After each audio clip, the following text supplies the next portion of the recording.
sesión. El maestro Martín, él se define como un apasionado de la educación y nos consta que lo es. Sus pasiones son la educación y la divulgación científica. También ha desarrollado su actividad profesional como profesor experto en inteligencia emocional y es director general del Colegio Bilingüe Academia Europea aquí en El Salvador. El profesor Martín obtuvo primeramente un grado en educación primaria en España y también allá realizó un máster de investigación en dificultades de aprendizaje y procesos cognitivos. Después el maestro Martín completó su máster en dirección y gestión de centros educativos también en España, realizando y está realizando, bueno, ha realizado ya, pronto a defender, entiendo, su tesis doctoral sobre inteligencia emocional y rendimiento académico. Tiene amplia experiencia como profesor, autor, ha sido director de másters también en España, conferencista internacional, escritor, asesor científico y maestro en educación especial. Bueno, además de sus conocimientos y experiencias en el tema de inteligencia emocional, también sé que el maestro tiene mucho conocimiento y experiencia en inteligencia artificial también y pues, cuestiones de robótica, etcétera, vinculadas a la educación. Así que mire, con el maestro Martín pueden hablar de cualquier tema con toda confianza y siempre van a encontrar un vínculo con el tema educativo. Como les decía, él en El Salvador, su más reciente experiencia ha sido como director del Colegio Bilingüe Academia Europea, acá en San Miguel, de junio a diciembre, junio de 2018 a diciembre de 2019, pero ya tiene, desde diciembre del 2019, es el director general a nivel de país de la Academia Europea.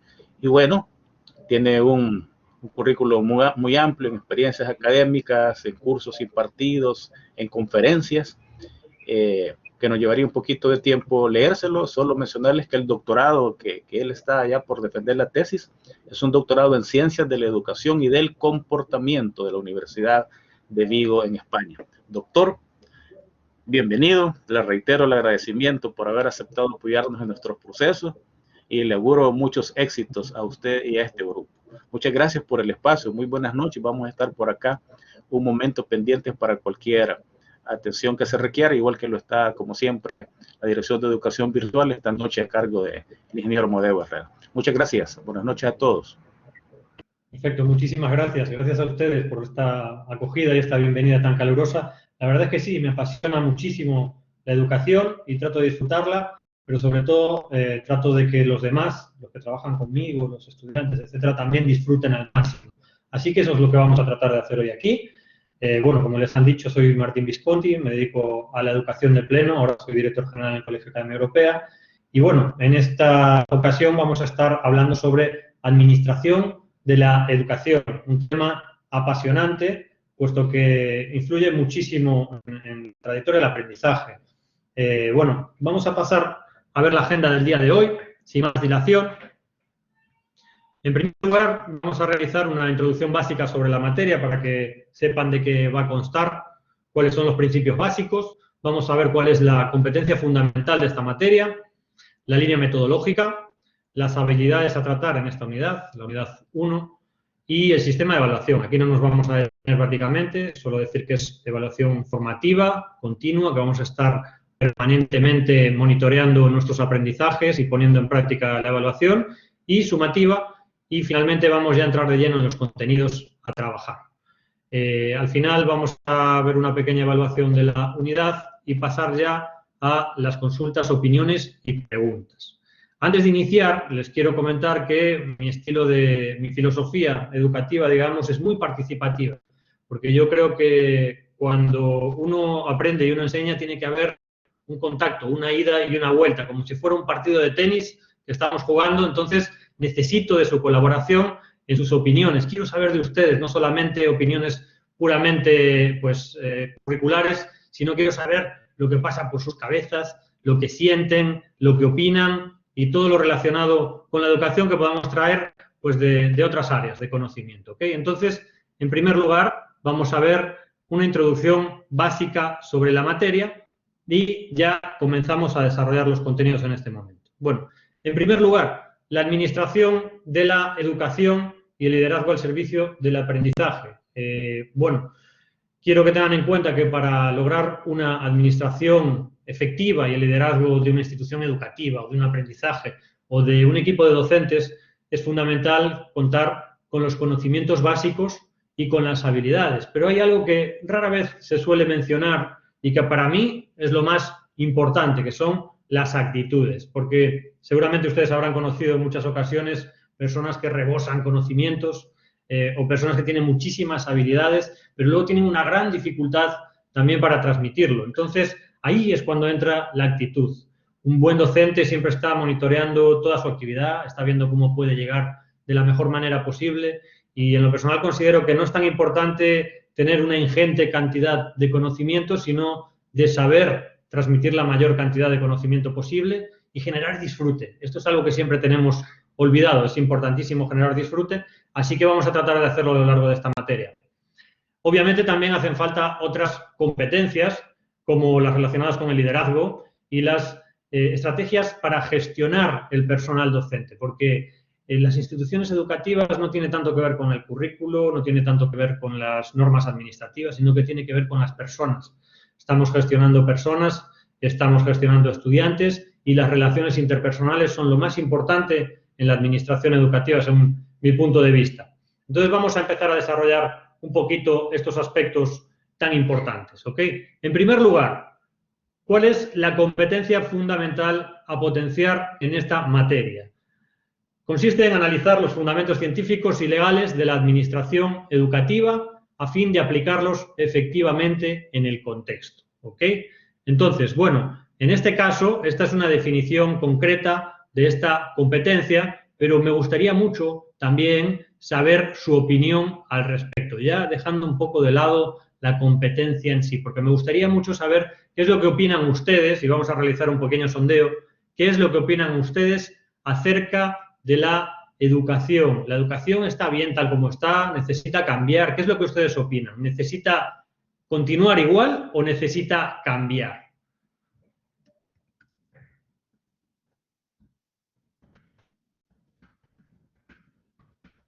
Vamos a publicar el sondeo. Quiero saber la opinión de todos ustedes.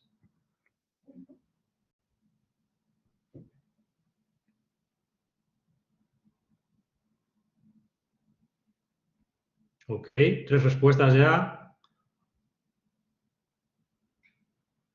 Muy bien. Perfecto. Perfecto. Tenemos una mayoría de personas aquí, de estudiantes, que opinan que la educación debe cambiar y una respuesta de que no debe cambiar. Es muy interesante. Entonces, si la educación debe cambiar, tenemos que pensar cómo es que hacemos para que cambie la educación. Yo creo que los principales responsables de esto son los gestores educativos, los administrativos. Bueno, también la parte de la política, obviamente, y la gente que legisla. Pero fundamentalmente en la gestión de personas es cuando tenemos la oportunidad más grande para poder lograr que cambie la educación. Y es un proceso muy difícil y muy apasionante, que trasciende más allá de cualquier contenido que podamos aprender a nivel teórico. Entonces, lo que a mí me gustaría es que vayamos siempre a la realidad, que tratemos de bajar todos los contenidos que estamos aprendiendo aquí, tratar de bajarlos a la realidad, contextualizarlos en nuestra área y también dotarlo pues de nuestros intereses, de nuestras pasiones. Me gustaría mucho saber, ya que hay muchas personas que opinan qué es lo que está fallando en la educación, me gustaría saber eso, qué está fallando en la educación, porque hay muchos que pensamos que hay cosas que debemos cambiar. Entonces les quiero pedir que por favor en el chat puedan escribir en una sola palabra qué es lo que debe cambiar en la educación que está mal. Pueden ser varias cosas, pueden dar varias respuestas. Puede ser un tema de presupuesto, puede ser un tema de currículo, puede ser un tema de motivación. ¿Qué opinan ustedes?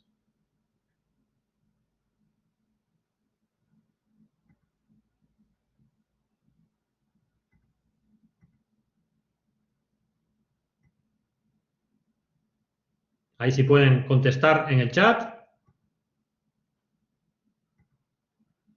En mi caso, creo, bueno, sabiendo la realidad aquí en El Salvador, hay un tema importante de presupuesto y de infraestructura.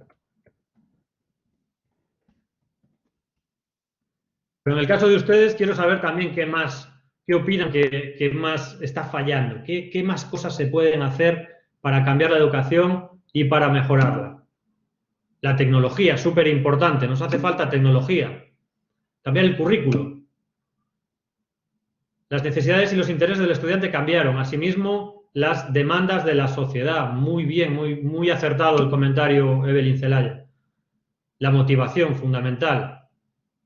Muchas gracias por sus respuestas, la verdad. Nos ayuda mucho a construir esta clase y el aprendizaje. Son cuestiones nucleares que nos van a permitir cambiar la educación, pero también hay que tener en cuenta una cosa. Cuando nosotros entramos como administradores en una institución educativa, hay una cuestión fundamental y es que para todo eso hace falta dinero. Si queremos invertir para cambiar la infraestructura, necesitamos presupuesto, tecnología. Para cambiar el currículo no necesitamos tanto presupuesto, sino es una cuestión más bien de estudio y reflexión. Y las necesidades del estudiante y los intereses del estudiante, como han cambiado, también es de considerarlo. Hay que hacer un análisis profundo de esa situación y ver qué es lo que se puede cambiar. Y la motivación, muy bien. Les agradezco mucho sus respuestas y a esto quería ir. Cuando nosotros lleguemos y espero que tengan la oportunidad de poner en práctica todos sus conocimientos en la dirección de instituciones educativas o de aprendizajes o de personas, quiero que tengan muy en cuenta que a veces las cosas no se dan como uno quiere, que no es posible. A veces no tenemos dinero, no tenemos capacidad, no logramos los productos porque no están a la disposición, etcétera. Pero hay cuestiones que están de nuestra mano, que son muy fáciles de cambiar, pero que exigen una reflexión y que exigen, sobre todo, salirnos de la norma, de lo habitual. Entonces, en ese sentido, los directores y todos los administradores de las instituciones tenemos una tarea pendiente. Si se fijan, el modelo educativo que venimos aplicando en las instituciones a nivel mundial, no solo en El Salvador, ha evolucionado muy poco. Seguimos impartiendo y recibiendo clases en salones, igual que casi hace 100 años, con un estilo muy similar. Ahora tímidamente empezamos a introducir las tecnologías, pero los enfoques no han cambiado demasiado, sí que han cambiado obviamente, pero no todo lo que uno espera. Y esto lo digo porque pocas veces se tiene en cuenta la experiencia subjetiva de nuestros usuarios. ¿Quiénes son nuestros usuarios? Los estudiantes. Si se fijan, todo el currículo se construye, sobre todo en la educación primaria, secundaria, bachillerato, se construye desde un punto de vista teórico y técnico, muy científico y poco cercano a la forma de comprender de nuestros estudiantes jóvenes. Y es por eso, quizás, yo así lo considero, que estamos muy lejos de los intereses de ellos. Me gusta mucho cuando Evelyn Zelaya menciona que las necesidades e intereses de los estudiantes han cambiado y que son diferentes, porque nuestra obligación es adaptarnos a esas necesidades y a esos intereses. Eso sería lo ideal. Hoy en día estamos compitiendo con un nivel de estímulos audiovisuales extraordinarios y es dificilísimo que un niño, por ejemplo, llegue a casa y se ponga a trabajar o a estudiar en una materia que le resulta pesada, y normalmente lo hace teniendo abierto Instagram o Facebook, redes sociales. Entonces, se trata de dinamizar ese tipo de contenidos. Yo creo que hay una forma mucho más sencilla de presentar los contenidos y que nosotros, como administradores, tenemos el poder de lograrlo, ¿ok? Entonces, a continuación vamos a hablar un poquito sobre la metodología, en cuanto a la línea metodológica de esta materia. En primer lugar, la materia va a ser teórica y práctica y se va a basar en estrategias centradas en el aprendizaje de ustedes. Por eso vamos a utilizar métodos y técnicas que nos permitan ir desde lo simple hacia lo complejo.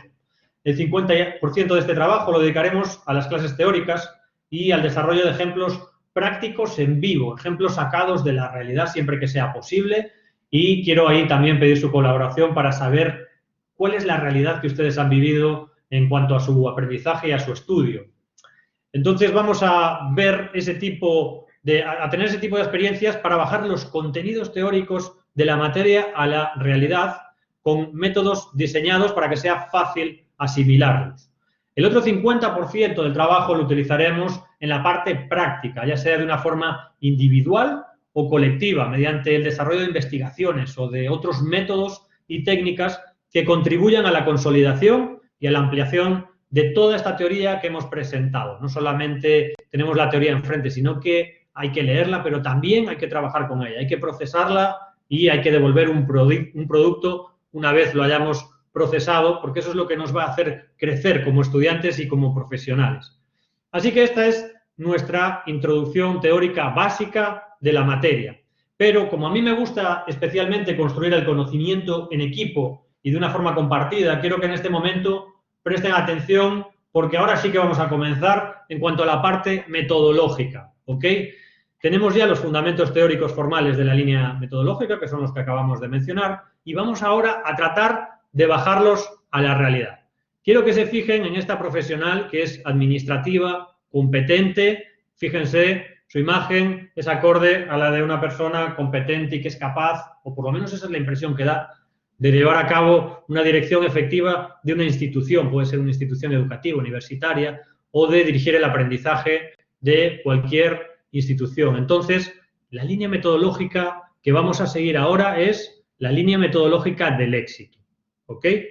Entonces, ¿qué significa el éxito para ustedes? Imagínense una vez que ya están a punto de entrar a formar parte del equipo directivo o a dirigir una institución educativa o un aprendizaje. El éxito, fíjense lo que está señalando esta profesional, está señalando el éxito. ¿Qué es el éxito para ustedes?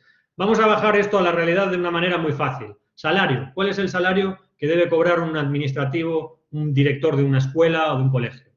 Quiero que me cuenten sus opiniones en los comentarios. Más o menos, ¿cuál es la noción que ustedes tienen en cuanto a salarios?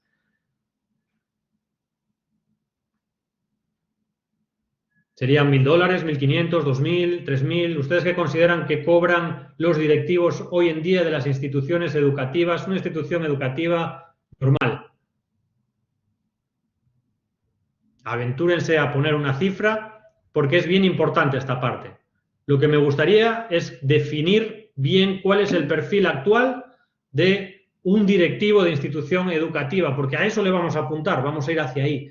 Me gustaría que ustedes también, si tienen esa intención, o si no la tuvieron nunca, pero que ustedes consideren la posibilidad de visualizarse como una persona que puede dirigir una institución educativa. Incluso podemos distinguir entre escuela pública, entre colegio privado, entre universidades. ¿Cómo creen que andan los salarios ahí? Quiero que me comenten.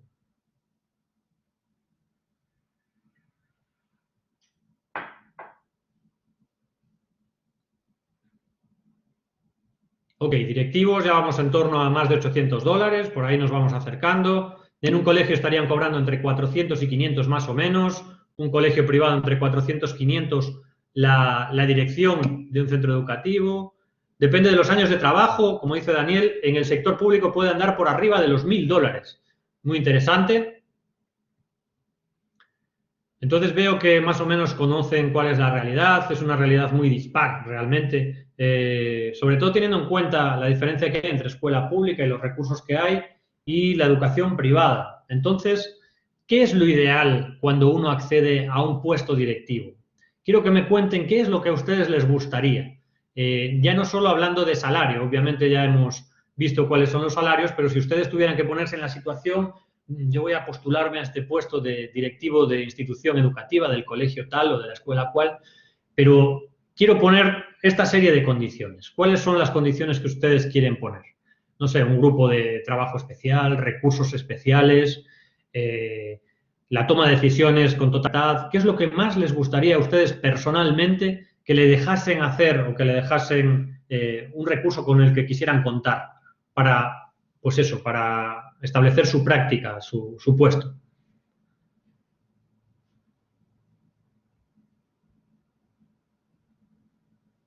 Contratar personal ustedes, quizás, si tuviesen esa posibilidad, imagínense un colegio privado, puede ser. Tener recursos necesarios y docentes capacitados, muy bien. Apoyo de parte del gobierno en los proyectos que tengan en mente, súper interesante, porque sobre todo en las escuelas públicas es muy, muy difícil, ustedes conocen esa realidad, es muy difícil también lograr sacar adelante los proyectos y consolidar todo lo que uno desea por el bien de la educación de su centro educativo. ¿Qué más cuestiones? Tomar decisiones, me imagino, libertad para elegir, ¿verdad? O para manejar los presupuestos, etcétera.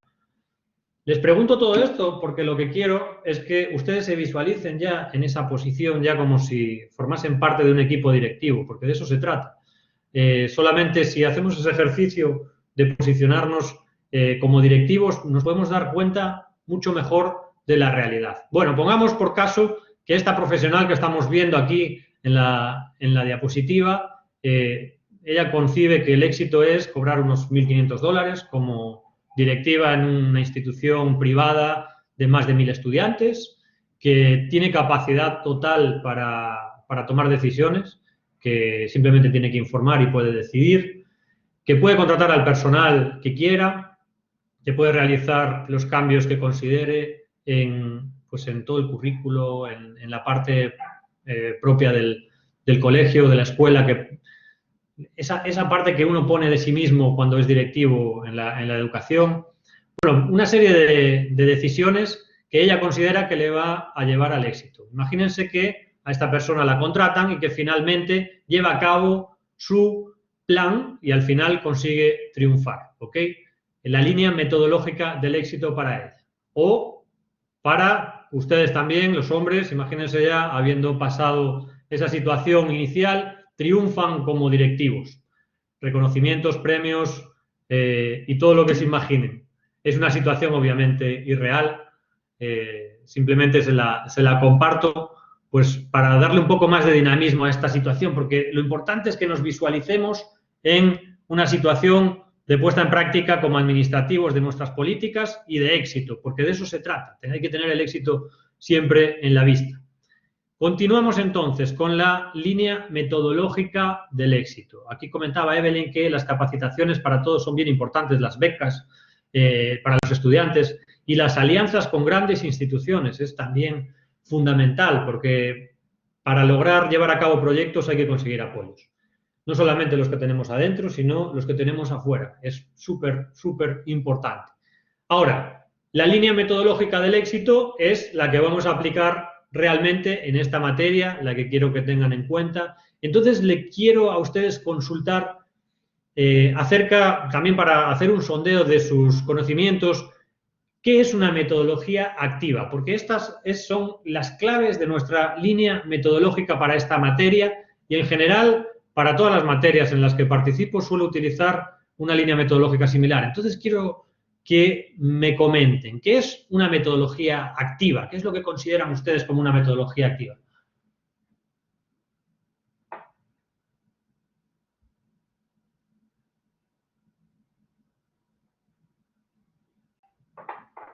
Es una metodología en la que tenemos que movilizarnos, tomar parte, acción, ¿no? ¿Qué opinan? Y para esto quiero que me comenten lo que ustedes piensan, no algo que puedan buscar, una definición muy formal. No, lo que buscamos aquí es construir ese significado en base a las opiniones que ustedes nos pueden aportar. Donde hay mucha participación constante. Ahí dio en el clavo Daniel, exacto. Es una metodología muy interactiva, perfecto. ¿Qué más? Un conjunto de métodos, técnicas y estrategias que ponen al alumno de cualquier nivel educativo en el centro del aprendizaje, correcto.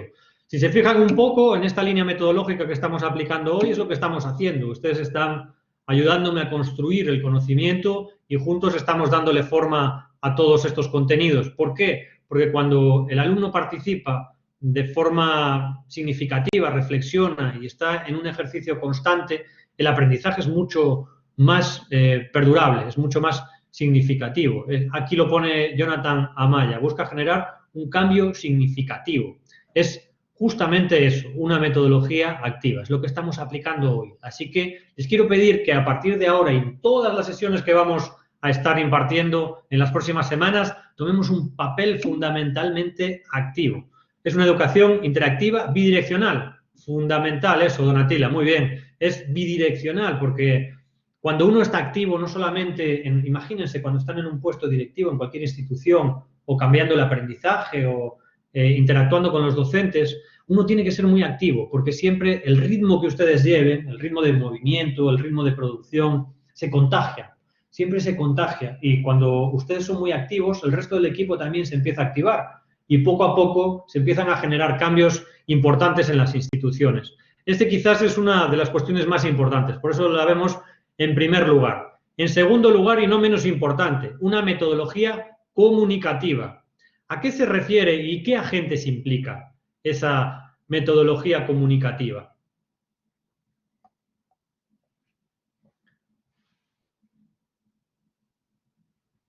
Quiero que reflexionen sobre cómo es una metodología comunicativa, pues en el desarrollo de una materia, pero también vamos a llevar a la práctica como administrativos. ¿Qué significa ser comunicativos como directivos en los centros educativos, como encargados de diseñar un aprendizaje? ¿Qué significa ser comunicativo? ¿Y con quién?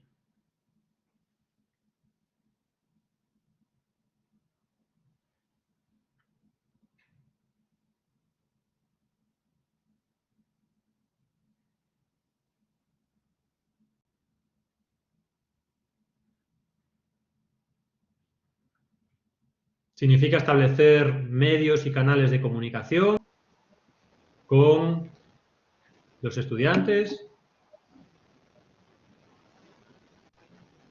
¿Alguna opinión, Donatila, por chat? Sí. ¿Por Buenas voz? noches. Buenas noches, un gusto hablar con usted. Bueno, muchas gracias. Considero que la comunicación es un elemento fundamental en el proceso de educación y sobre todo tiene que existir en todos los niveles.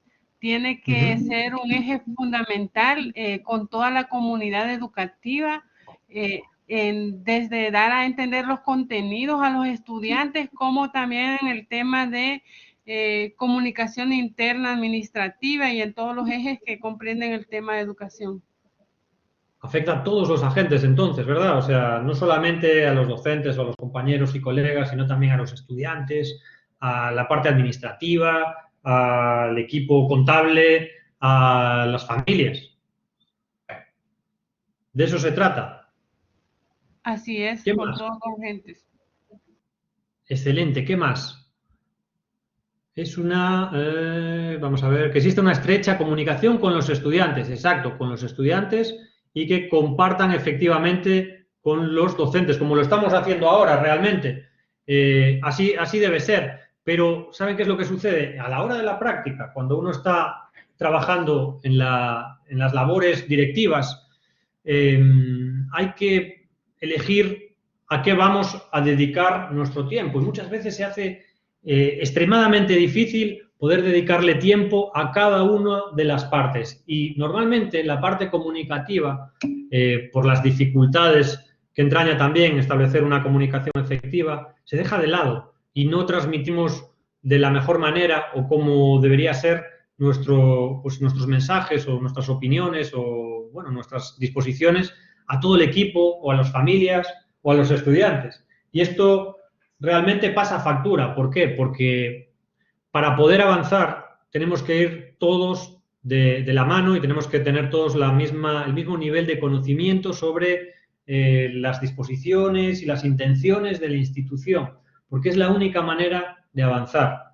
A mí me gusta tratar de que todos estemos al mismo nivel en cuanto a parte de información, pero a veces eso, como les comentaba, los requerimientos del día a día de la gestión de una institución son realmente difíciles y apenas contamos con tiempo. Pero hay que sacar el tiempo y lograr comunicarnos con las familias, con los estudiantes y sobre todo con los docentes. Porque toda la labor educativa, como les comentaba, es una labor relacional.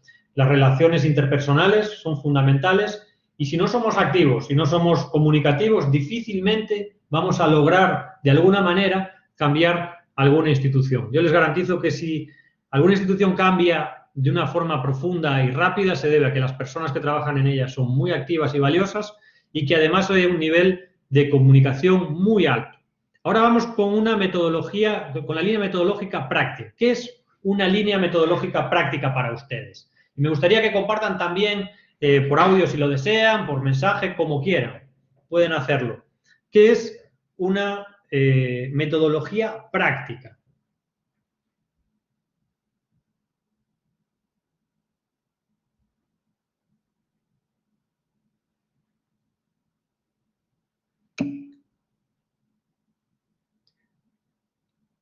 Se trata de emplear la teoría y bajarla al mundo real. Es justamente de lo que estábamos hablando. Muy acertado. Simplificar los procesos para poderlos traducir a la realidad.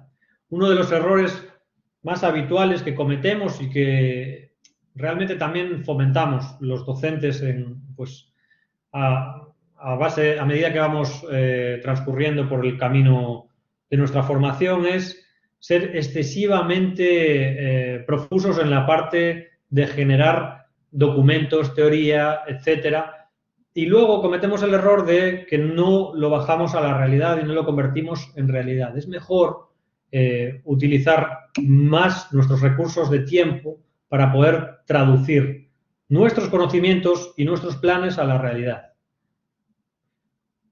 Que los objetivos planteados sean realistas. Es muy importante también. Otro de los grandes errores que cometemos en las universidades, también los profesores.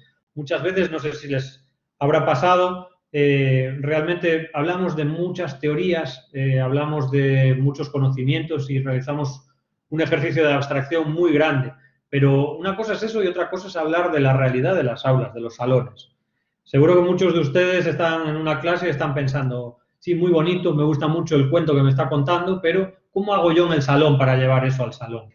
Entonces, una metodología práctica se basa en lograr traducir de forma efectiva esa parte, la parte del conocimiento o la planificación, para llevarla directamente a los salones y a la realidad. La educación práctica se traduce en la construcción del aprendizaje, en la resolución de problemas, es decir, articular los conocimientos en diversas situaciones de la vida real. Así es, tal cual, debemos tratar de traducir esa construcción del aprendizaje que realizamos y que teorizamos en entornos como este para llevarlos a la realidad. Por eso siempre tenemos que ofrecer ejemplos prácticos en la medida de lo posible. ¿Ok? Vamos con la siguiente clave de nuestra línea metodológica, que es una metodología globalizadora, que afecta también a esta materia y a la realidad. ¿Cómo es una metodología globalizadora? Esta es un poquito más compleja y normalmente cuesta un poquito definirla y comprenderla. ¿Qué es lo que ustedes consideran que es una metodología globalizadora?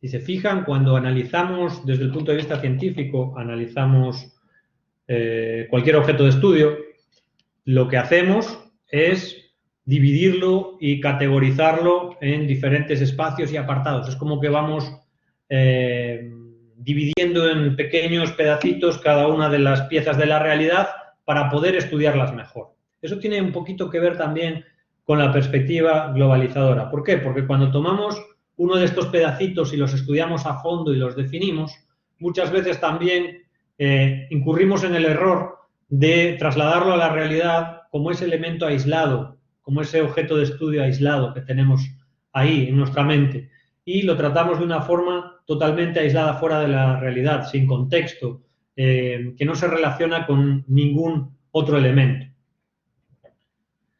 Susana Rodríguez comenta que toma en cuenta varios aspectos, como los económicos, los sociales, etc. Así es, lo que se trata es de que todos los elementos que implican el aprendizaje no sean estudiados con un foco demasiado cercano, digamos, con la lupa, sino que lo que debemos hacer es tratar de verlos desde una perspectiva amplia y dejar que los aprendizajes no sean tan específicos y tratar de ponerlos en un contexto realista en el que se interactúen con otras prácticas o aprendizajes. Que integre diversos aspectos del proceso, son fundamentales en el proceso de enseñanza-aprendizaje contextualizada con la realidad. Así es, debe estar contextualizado sobre todo con la realidad y con todos los aspectos y los conocimientos que vamos adquiriendo en la parte teórica. Lo que debemos hacer es como meter todo en una caja, agitarlo y ponerlo en práctica. Eso es lo que es una metodología globalizadora. Y por último, una que resulta especialmente interesante, que es una metodología transversal, una línea metodológica transversal. ¿Qué es? ¿Qué es lo que opinan ustedes?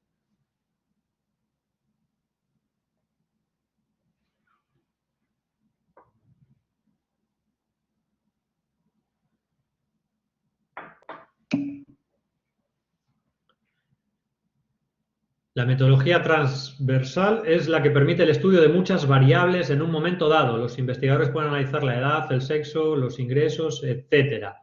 Va bien encaminado, pero todavía le falta afinar la definición. ¿Qué más? ¿Qué opinan ustedes? Muchas gracias, Catherine. ¿Cómo podemos afinar esa definición? Una metodología transversal, sobre todo para hacerlo sencillo, desde el punto de vista de la educación, en la educación, que es la transversalidad de los conocimientos, digamos.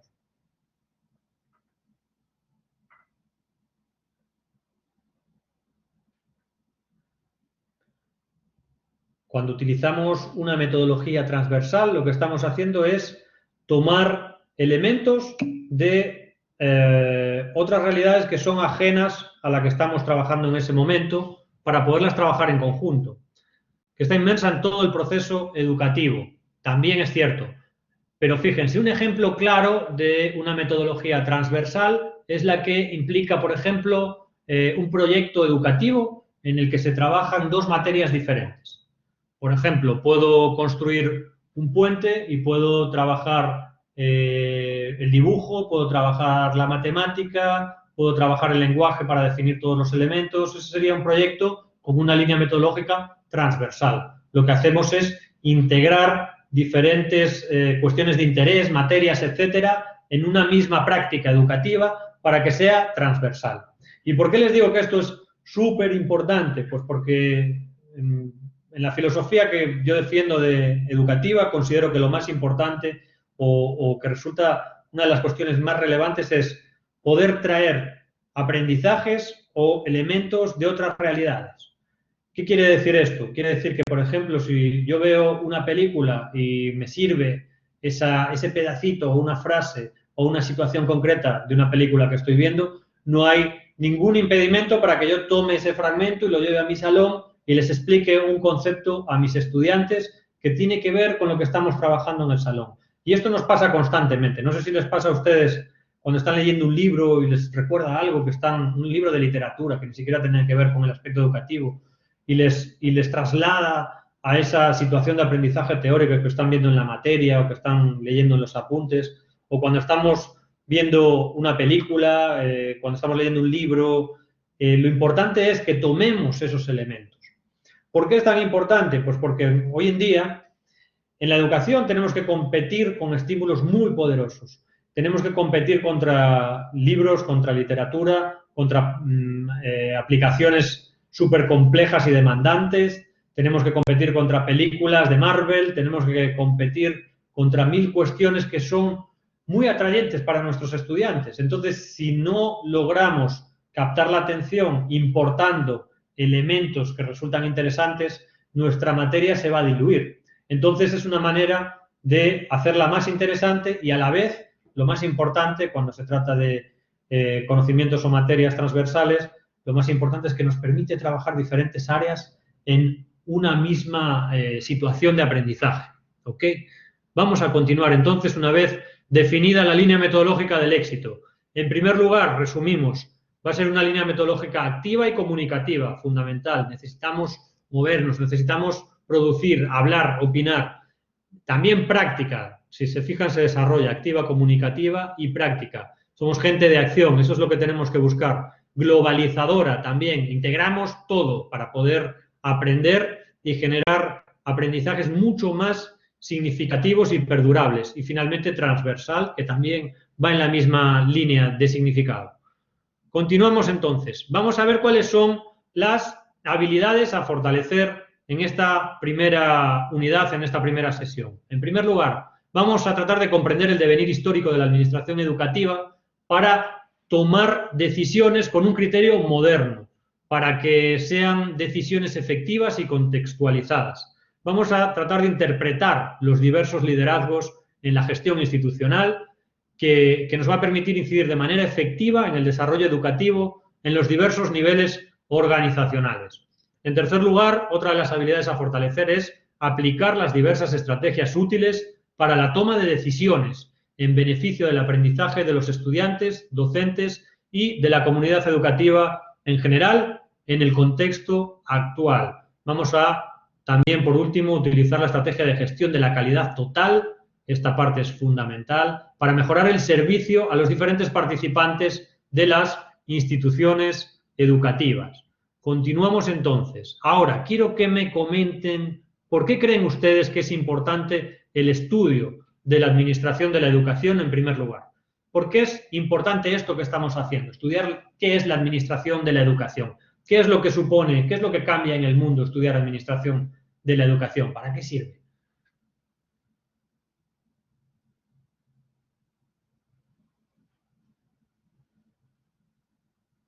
¿Para qué va a resultar útil para ustedes aprender todos estos conocimientos y poner en práctica todas estas habilidades y recursos? ¿Ustedes creen que si no existiera administración de la educación se podría generar cambio? ¿O un cambio significativo?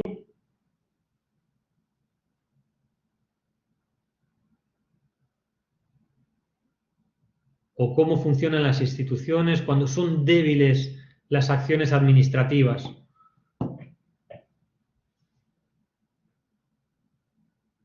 ¿Se sigue, por ejemplo, una misma línea? ¿Se trabaja de forma independiente sin seguir un camino correcto? ¿Para qué sirve el trabajo de un directivo, de un administrador?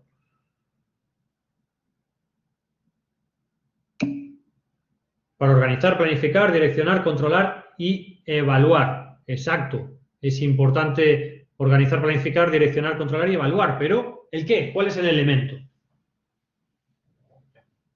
Toda la actividad de una institución o de un sistema de aprendizaje, de un equipo docente. Porque fíjense en una cuestión importante. Cuando hablamos de administración de la educación estamos hablando de equipos, estamos hablando de conjuntos de personas. Entonces, si no hay una guía clara de algún tipo que oriente a todo el equipo para que transite por la misma senda y por el mismo camino, va a ser difícil que se produzca pues, un punto de partida y una intencionalidad para llegar a una meta. Una evolución clara en una institución, en un grupo educativo, en un aprendizaje. Entonces, por eso es importante el estudio de la administración de la educación, porque nos da las capacidades, nos da las habilidades y los conocimientos para poder poner en práctica todas esas ideas de poder caminar y transitar en grupo, para ejecutar los recursos que una institución posee. Así es. Susana nos comenta que considera que es importante, ya que eso nos da una visión de la que hay que realizar en esa área. Correcto. Es importante tener una visión compartida. Es muy importante. Esta materia nos ayuda, Administración de la Educación, a poner eso en relevancia. Todos debemos, en una institución, tener claro cuál es el camino. Cuando el personal de una institución educativa no tiene claro cuál es el camino, corremos el riesgo de que la institución no avance en la senda deseada o en ninguna senda. Cada uno hace lo que considera que debe hacer. Y eso es realmente difícil poner en práctica nuestras capacidades para administrar la educación, porque al tratarse de personas ya no son conocimientos, hay que tener una capacidad de convencer, una capacidad de inspirar también al resto del personal o de lograr que hagan lo que uno considera que deben hacer. En muchos casos depende mucho del estilo de liderazgo que se aplique. Entonces vamos ahora con la segunda pregunta. ¿Qué se entiende por administración y liderazgo al servicio del aprendizaje? ¿Qué es lo que ustedes entienden por administración y liderazgo al servicio del aprendizaje?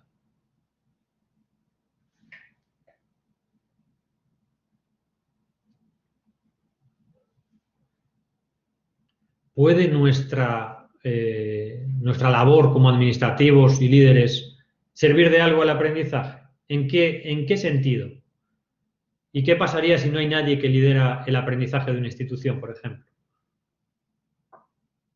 que monitorea, que planifica, que organiza, ¿qué es lo que sucede?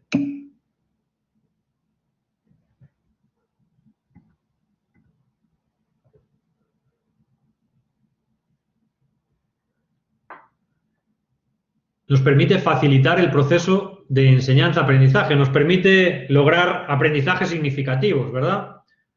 Nos permite incidir y analizar qué es lo que está funcionando, qué es lo que está fallando, nos permite planificar la ruta que comentábamos antes y ver si todos estamos siguiendo esa misma ruta, nos permite establecer un control, tomar decisiones que en ocasiones pueden ser difíciles para facilitar o mejorar el proceso de enseñanza-aprendizaje.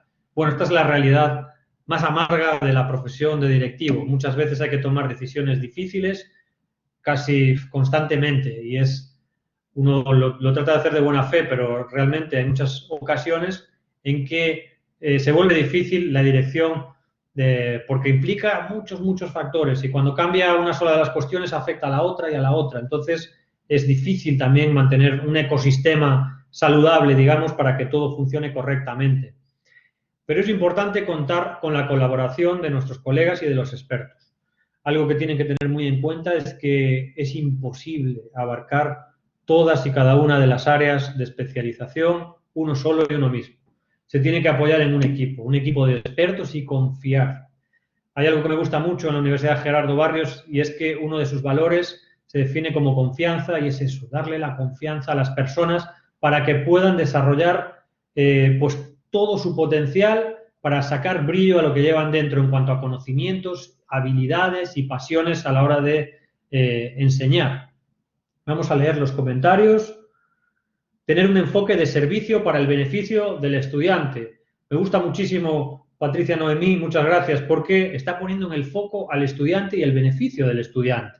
Y esto es algo que tradicionalmente no se hace mucho. Siempre nos enfocamos en ver la parte científica, la corrección, la planificación de nuestras materias, cómo está construido todo, pero en realidad donde tenemos que poner el foco es en cómo experimenta el aprendizaje nuestro estudiante.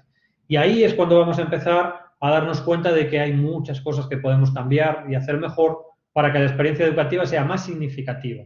No hay nada más satisfactorio que cuando uno logra impartir una sesión significativa, una sesión potente y poderosa con un estudiante, no hay nada más satisfactorio que el estudiante después llegue a casa, se quede intrigado y siga buscando información y siga aprendiendo. De esta manera lo que logramos es que no solamente el tiempo que tenemos en el salón de nuestra materia sea el único que trabaje para el aprendizaje. De esta manera estamos logrando que encender una chispa para que cuando llega a casa el estudiante sigue aprendiendo. ¿Por qué? Porque hemos logrado motivarlo profundamente y va a seguir investigando, buscando información, profundizando en sus aprendizajes. ¿Ok? Continuamos también con los comentarios. Don Atila dice que la administración de educación es importante porque nos orienta en una ruta de acción en todo el proceso de educación y direccionar de manera eficiente. Justamente eso. Lo que necesitamos es ir todos por la misma senda y en el mismo camino. Obviamente, dando también confianza y dando también rienda suelta a los intereses y pasiones de todo el equipo. No hay por qué limitar o tratar de que todo el personal imparta las materias, por ejemplo, al estilo que a uno le gusta y nada más. Muchas veces descubrimos que los diferentes estilos de docencia de todo el personal o en diferentes áreas vienen a enriquecer todo el proceso, toda la institución y al final aprendemos mucho de nuestros colegas. Vamos a continuar ahora con la siguiente diapositiva que tiene que ver ya con la parte de la historia de la administración. ¿Okay? Bueno, en primer lugar tenemos los niveles de gestión educativa, que son los que están viendo en esa pirámide, la gestión educativa interinstitucional, la gestión escolar y la gestión del proceso de aprendizaje. Son los diferentes niveles que encontramos en las instituciones educativas. Y ahora, ya entrando en la parte histórica, al hablar de la administración a través de la historia, hay dos autores fundamentales que son Henry Fayol, que visualiza la empresa de una manera global. Él dice que presenta sus aportes centrados en la teoría administrativa, fundamentada en las funciones y la estructura administrativa organizacional. Es decir, que las organizaciones deben visualizarse como una unidad en proceso. Es un conjunto de áreas en constante evolución. No podemos, es lo que estábamos hablando antes, no podemos considerar cada una de las áreas como un todo aislado, sino que hay una interacción profunda entre todas y cada una de las áreas. Y esto es muy importante tenerlo en cuenta porque a veces gestionamos un cambio o tratamos de introducir una mejora en un área, pero sin darnos cuenta está afectando mucho a otra de las áreas. Entonces, siempre hay que tener la visión de conjunto para tener en cuenta un cambio educativo que podemos hacer en un salón, puede afectar al padre de familia porque lo considera de una manera, puede afectar al estudiante porque lo percibe de otra, al docente porque le va a generar un inconveniente. Entonces, hay que tener en cuenta todas las áreas y todas las partes que componen ese conjunto que es la institución educativa. En segundo lugar, el segundo teórico al que vamos a dar seguimiento en este caso es Frederick Taylor, quien fundamenta su visión y enfoque administrativo en los métodos y herramientas de trabajo. Visualiza una perspectiva práctica operativa para la mejor administración de las organizaciones. En este caso es lo que también comentábamos antes. Se trata un poco de tener un punto de vista pragmático, dejar todo lo que sabemos y de poner en práctica en la realidad, en la situación real de la institución para generar cambios que funcionen, cambios que son importantes y significativos. Así que, en definitiva, ¿qué es lo que dicen estos dos autores? Que debemos ver las organizaciones como un todo, como un conjunto que interactúa entre las diferentes áreas y que debemos considerar también un punto de vista operativo, el punto de vista siempre basado en la práctica. ¿Ok? Continuamos entonces ahora con la siguiente diapositiva. Fíjense esta definición de administración. Imagínense que a esta muchacha le gusta tanto la administración que se grabó en audio esa definición para aprendérsela. Así que vamos a llegar a dominarlo tanto como ella. Entonces, quiero que tomen en cuenta esa definición de administración, que la lean y que saquen 3 elementos principales de esa definición. Estudienla y vean cuáles son los 3 elementos principales. Vamos a leer. La administración es una ciencia compuesta de principios, técnicas y prácticas cuya aplicación a conjuntos humanos permite establecer sistemas de relaciones de esfuerzos cooperativos a través de los cuales se puede alcanzar propósitos comunes que individualmente no es posible lograr. ¿Cuáles son los 3 elementos importantes? Pueden decir aquellos elementos que consideren fundamentales. Esto es como un análisis de lenguaje que estamos haciendo en esta ocasión. 3 elementos principales. ¿Será un sistema de relaciones lo más importante? ¿Serán los propósitos comunes? ¿Qué es lo más importante que ustedes consideren?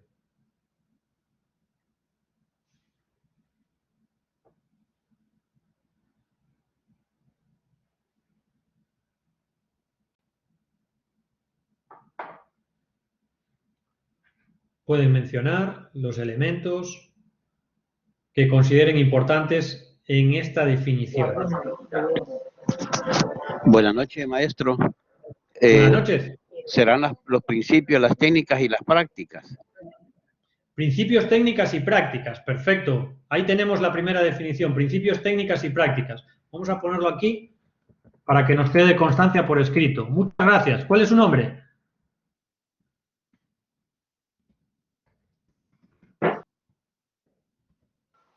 Soy Miguel Llanes. Ok, Miguel Llanes, mucho gusto, muchas gracias. Principios, técnicas y prácticas. Ok, esta es una de las partes también fundamentales. ¿Qué más? ¿Qué más? ¿Qué hay por ahí si hacemos un análisis de esta oración y la descomponemos? ¿Cuáles son los elementos principales? Si se acuerdan de aquello de sujeto, predicado, el sustantivo, ahí les voy dando una pista de cómo pueden encontrar esas partes fundamentales. Otra pista también que les puedo dar, otra orientación. Piensen en creo que eran las 5 W del periodismo, ¿no? El qué, quién, el cuándo, el para qué, esas cosas. ¿Qué es la administración? Díganlo en una sola palabra.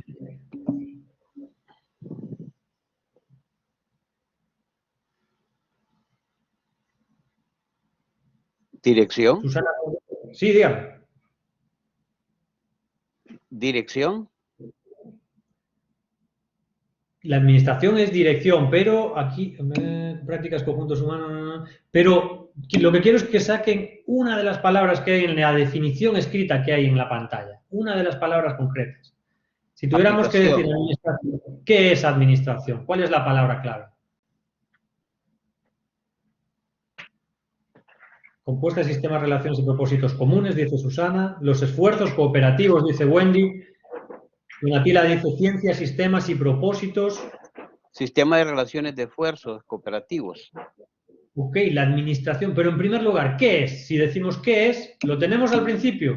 Como decía Donatila, es una ciencia. Muy bien, Donatila. La administración, ¿qué es? Una ciencia. Ahí tenemos el primer elemento, es una ciencia, ¿ok? Segundo elemento, de administración. ¿Quién es el protagonista ahí de la administración o quiénes son los protagonistas? Hay una palabra ahí, un concepto compuesto de dos palabras. Conjuntos humanos. Exacto, ahí lo tenemos, la clave, fíjense. La administración tiene que ver, bueno, en primer lugar, es una ciencia que tiene que ver con ¿qué? Con conjuntos humanos, fundamental, con conjuntos humanos, eso es lo que venimos diciendo. Se trata de personas. ¿Y qué más? Y hay una tercera que es también importantísima. Conjuntos humanos, ya tenemos el qué, tenemos el quién también, y ahora tenemos que buscar el para qué. Propósitos comunes. Ahí estamos, justamente. Kevin, Samuel Portillo y Patricia Noemí Peraza dicen alcanzar propósitos comunes. Exacto, ahí estamos. Alcanzar propósitos comunes. Entonces, ahora que los tenemos los tres, aquí los vamos a apuntar, tenemos que es una ciencia, que afecta a conjuntos humanos, muy bien. Y por último, tenemos que consiste en propósitos comunes. Excelente. Ahora, si tuviesen que darle una puntuación, ordenarlos de 1, 2 y 3, ponerlos en un podio, ¿qué es lo más importante que se suban? Pues lo más importante de todo esto. Lo más importante, el número 1, que es que sea una ciencia, que tenga que ver con conjuntos humanos, o lo más importante es que tiene que ver con propósitos comunes. Patricia nos dice que conjuntos humanos, eso es lo más importante, que hay conjuntos humanos. Ella posiciona en número 1 a los conjuntos humanos. Miguel Llanes también, conjuntos humanos. ¿Qué más? Propósitos comunes, nos dice Daniel. Ok, seguimos. ¿Quién más? Quiero escuchar más opiniones. Conjuntos humanos. Vamos a ir avanzando, tomando nota aquí. Habíamos dicho que es una ciencia. No entendió la pregunta, Jonathan. Bueno, mire, tenemos en la definición de administración tres elementos claves. En primer lugar, la administración que es una ciencia, que trata de conjuntos humanos y que tiene que ver con los propósitos comunes de ese conjunto de personas. Entonces, ahora hay que sacar cuál de esos tres elementos es el más importante de todos, cuál es el segundo más importante y el tercero. Conjuntos humanos, nos dice Fátima. Bueno, como humanista serían los conjuntos humanos. Conjuntos humanos, aquí los tenemos. Ciencia, conjuntos humanos y propósitos comunes. ¿Qué más? La jerarquización de los elementos. Ok. Ahí lo tenemos. Yo les voy a dar mi opinión. Para mí, el orden sería este. En primer lugar, la administración se trata de conjuntos humanos. Acuérdense. Nosotros vamos a ver una cantidad de contenido teórico ingente siempre antes de que podamos desempeñarnos como directivos y administrativos. Aquí Jonathan nos comparte ya una relación ordenada. Conjuntos humanos, alcanzar propósitos y ciencia. Justamente, eso es lo que quería resaltar. Muy bien, muchas gracias, Jonathan. Y eso es exactamente donde quería que pusiéramos el foco. Se trata de conjuntos humanos. A lo largo de toda nuestra carrera estudiantil y profesional, vamos a estar adquiriendo una cantidad ingente de conocimientos. Pero realmente cuando llegamos a la práctica, nos damos cuenta que se trata de administrar conjuntos humanos y que para poder convertir en realidad todos los objetivos, lo que tenemos que hacer es ser efectivos en la gestión de los conjuntos humanos, de las personas. Debemos tener una visión abierta, debemos escuchar a las personas y debemos poner el foco también en todas sus opiniones y las decisiones que ellos tomarían también. Nos debemos dejar aconsejar siempre. Yo les garantizo que si tienen en cuenta a los conjuntos humanos, a la opinión, al expertise y al conocimiento de las personas, al final es muchísimo más fácil alcanzar los objetivos. Siempre, por mucho que uno piense que sabe, siempre hay alguien que sabe mucho más a su lado de una materia concreta. Por ejemplo, yo siempre digo que no soy especialista en matemática y siempre que haya un docente en matemática, me voy a orientar muchísimo de su opinión. Es lo que debo hacer, considero, como directivo. En segundo lugar, en esta definición de administración, los propósitos comunes, que es lo que estábamos hablando antes. Tiene que haber unos propósitos comunes en la administración, porque si no, la institución o el aprendizaje no va hacia ningún lado. No hay un camino claro. Entonces, cada uno hace lo que le parece. Las instituciones que están mal gobernadas, uno no puede percibir de una forma clara cuál es el punto de inicio y el punto de proyección a donde se quieren dirigir y cuál es el estilo y las herramientas que van a utilizar para transitar todo ese camino. Entonces, en segundo lugar, los propósitos comunes. Y en último lugar, que también hay que tener muy en cuenta, es que es una ciencia compuesta de principios, técnicas y prácticas. Y como es una ciencia, nos conviene mucho estar en continua y en constante renovación, reciclando todos nuestros aprendizajes. Y no hay que aferrarse mucho a ciertas tendencias que consideramos que son básicas. Siempre hay que tener la apertura de reevaluar si lo que estamos haciendo y lo que consideramos importante realmente a lo mejor no es tan importante y a lo mejor tenemos que cambiar nuestro punto de vista en determinados momentos. Entonces, ¿cómo logramos esto? Adquiriendo más conocimiento, más aprendizaje a través de la ciencia, ¿ok? Entonces, continuamos. Siguiente punto. Este es un punto fundamental, el proceso administrativo, un punto muy importante. Tenemos aquí a 4 elementos fundamentales que son ineludibles: la planeación, la organización, la dirección y el control. Esto es lo que compone el proceso administrativo. La planeación orienta a la institución. Para mí esto es lo más importante. Hay que tener muy claro y muy bien planificado desde un inicio cuál es la filosofía. En este proceso lo que hacemos es definir el camino, el horizonte que hay al final y la misión, la visión y los objetivos fundamentales. También las estrategias que van a facilitar el desarrollo de todos los procesos que vamos a poner en práctica y como proceso inicial es lo primero que debemos hacer y es lo más importante, es clave.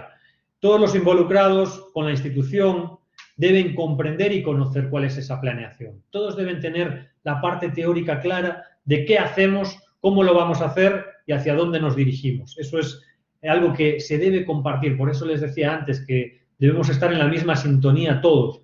Y no solamente todos los componentes del equipo docente, profesional, sino también los administrativos, el personal de limpieza, de mantenimiento. Todo el mundo debe tener claro qué hacemos, por qué lo hacemos y para qué lo hacemos.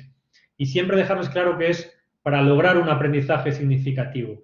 El aprendizaje es realmente una oportunidad única para optimizar al ser humano. Si ustedes lo piensan, hay pocas formas posibles de optimizar al ser humano.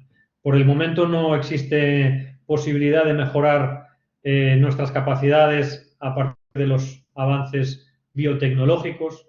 No tenemos posibilidad tampoco pues, de mejorar nuestra memoria con un chip todavía, eso todavía no ha llegado. Y no tenemos posibilidad de lograr pues, mejorar nuestra capacidad de memoria física, saltar mucho más alto, correr.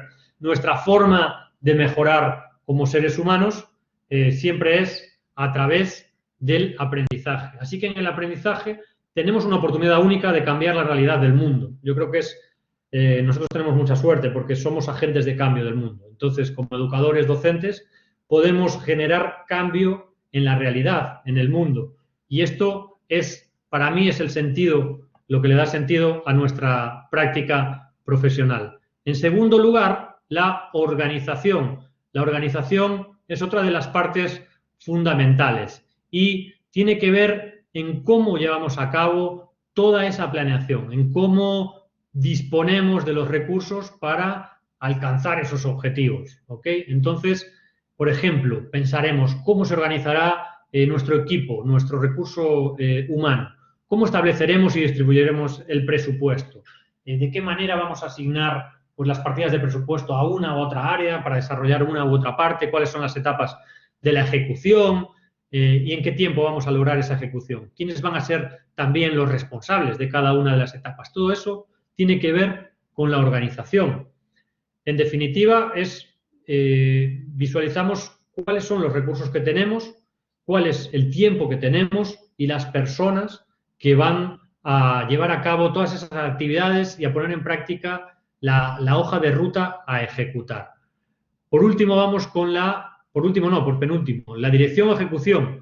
Vamos con la dirección o ejecución. Uno de las partes también clave. ¿Por qué? Porque podemos tener una planeación increíble, podemos ser muy organizados, pero si después no somos capaces de llevar a la realidad todas esas cosas tan bellas que hemos pensado, esas cosas que hemos planificado maravillosas, una cosa es pensarlas y planificarlas, otra cosa es organizarlas, pero finalmente dirigirlas y ejecutarlas se convierte en una dificultad especial añadida. Entonces, ¿qué es la ejecución? Nos permite implementar acorde a todo lo planeado. Cada una de las actividades que estuvimos pensando y planificando y que debemos ir desarrollando acorde a unos tiempos, porque es fundamental. Imagínense que no tienen organizado el curso todavía, que va a empezar mañana y todavía no hay nada preparado, no tenemos los horarios, no tenemos al personal asignado. Entonces es fundamental los tiempos. Y también los recursos para lograr al final adquirir el logro, conquistar el logro de los resultados. Al final es ejecutar lo planeado. Y por último, algo que también es crucial, el control, porque finalmente esta es una de las áreas más débiles.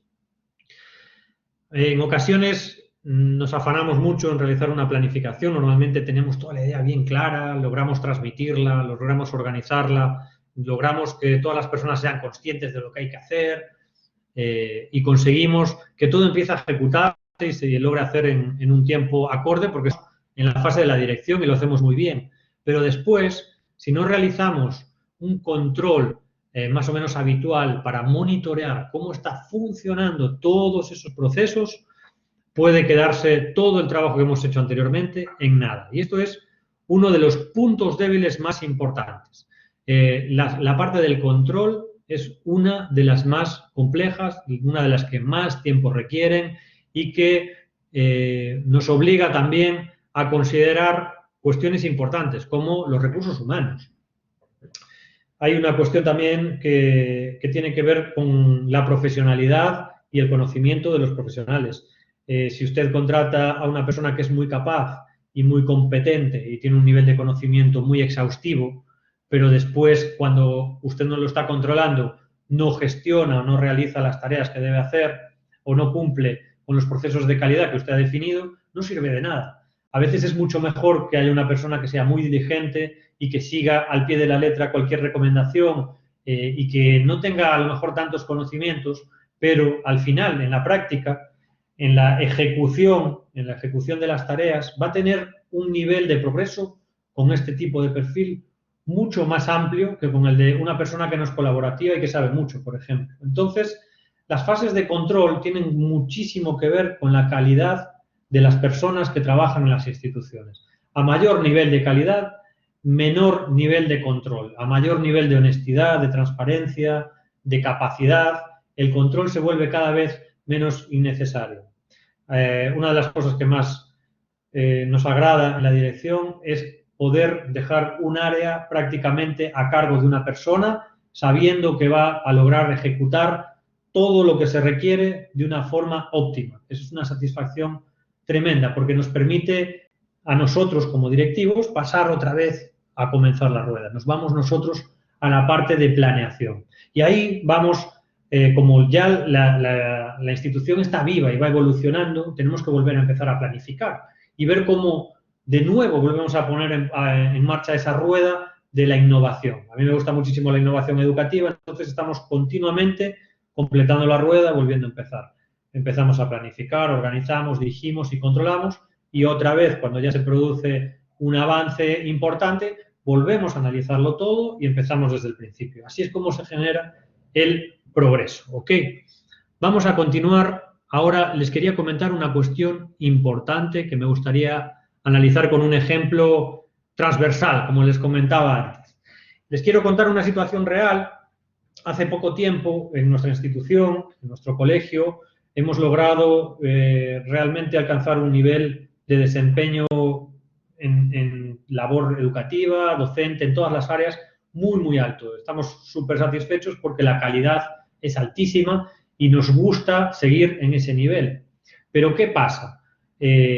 Cuando llegamos a un nivel tan alto, muchas veces nos relajamos también y se descuidan algunos procesos, porque ahí es donde entramos en la fase de control. Se descuidan algunos procesos y nos damos cuenta de que las cosas no están funcionando bien. Entonces, ¿cómo transmitimos esas necesidades a nuestro equipo? ¿Cómo logramos que ellos comprendan que hemos logrado un nivel óptimo de desempeño? En una ocasión, hace unos poquitos meses, les quería contar que nosotros hemos alcanzado ese nivel de desempeño extraordinario, pero en determinado momento pues no se estaban realizando como debían los procesos de aprendizaje educativos y no estaba funcionando bien. Entonces, lo que hicimos fue realizar pues una orientación transversal pues como para llamar la atención de los docentes. Entonces, quería compartir con ustedes esto precisamente. Tengan en cuenta esta analogía, que consideren esta parte. ¿En qué se parece el equipo de fútbol a... Vamos a compartir la pantalla otra vez. Un segundo. ¿En qué se parece un equipo de fútbol a una institución educativa?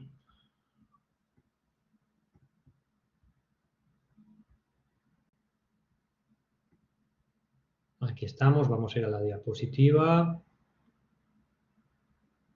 Estábamos aquí. ¿En qué se asemeja?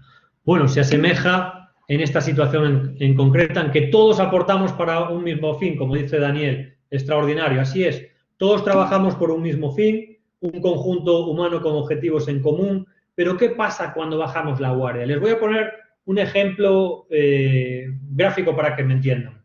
Imagínense que establecemos un sistema de control y de atención de los estudiantes cuando salen al receso, al recreo, salen a divertirse, a jugar fútbol, y nosotros ponemos a nuestro equipo docente a vigilar las diferentes áreas, pues en la cancha de básquet si la hay, de fútbol, los ponemos ubicados en diferentes áreas para que vigilen. Establecemos todo el proceso de planeación, organizamos el personal para que ocupen las diferentes áreas, dirigimos para ir sobre el terreno y ver cómo es la tarea que tienen que hacer, y luego establecemos métodos de control. Tenemos un equipo extraordinario que vigila durante unos días, unas semanas, unos meses, pero cuando baja el nivel de atención, imagínense qué pasa si hay una pelea y uno de los estudiantes pues le clava un lápiz a otro en un ojo. ¿Qué sucedería? A pesar de ser nosotros un equipo extraordinario y ser unos docentes de la máxima calidad, hemos bajado nuestro nivel de atención en ese momento concreto y la calidad general de la institución se ve afectada. Imagínense qué se va a hablar en la comunidad a partir de ese momento. Fíjese que en ese colegio sucedió esto, no estaban vigilando, el estudiante salió herido. Esto es lo que tiene que ver con lo que les digo. Y esto es un ejemplo muy gráfico y muy burdo, digamos, ¿no? Pero así sucede en todas las áreas. Entonces, debemos tener en cuenta de que por muy buenos que seamos y por mucho que tengamos un nivel extraordinario de competencia, siempre hay que estar alerta y siempre hay que estar tratando de mejorar y prestar atención en todos y cada uno de los procesos, porque eso es lo que nos da la calidad. No basta con saber mucho, no basta con aplicar el mejor plan, no basta con organizarnos bien, no basta con ser unos directivos con mucho carisma y liderazgo. En algún momento, si ustedes bajan la guardia, se dan situaciones muy complicadas en los centros educativos. Nos comentan José Miguel Llanes que se ha fijado incluso en empresas, que ocurre que se replica lo que funciona por mucho tiempo y que como no están en la vanguardia y con los cambios se pierde el nivel. Y es un ejemplo que aplica, sí, es un ejemplo que aplica perfecta y absolutamente. ¿Cuántas empresas ustedes conocen en el mundo que han sido punteras o a nivel local? Díganme empresas que hayan sido punteras extraordinarias y que ahora no existen o prácticamente no existen. Mejor que no existen. Yo les voy a dar una. A nivel tecnológico, MySpace. ¿Se acuerdan de MySpace? Era la vanguardia de la música para todos aquellos que componían música, que hacían canciones y que tenían grupos de música. Eso era famosísimo. No existe ya MySpace. ¿Qué más empresas se han ido a la ruina por no actualizarse? No sé si conocen alguna.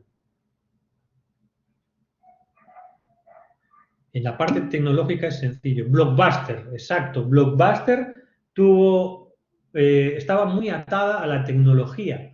Pero ¿qué pasa? ¿Cuál es el problema de la tecnología? La tecnología evoluciona. Blockbuster lo que hacía era alquilar películas, por ejemplo. Pero ¿qué pasa? Nos empezamos a pasar todos los contenidos, películas, etcétera, al apartado digital, a la televisión a la carta. Entonces Blockbuster dejó de tener sentido.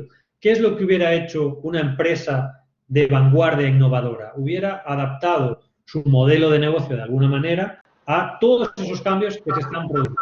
Reinventarse. Reinventarse, correcto, Miguel Ángel. Miren, una situación espectacular en educación concretamente. Ya vamos a pasar de la educación. También Patricia nos comenta Volkswagen.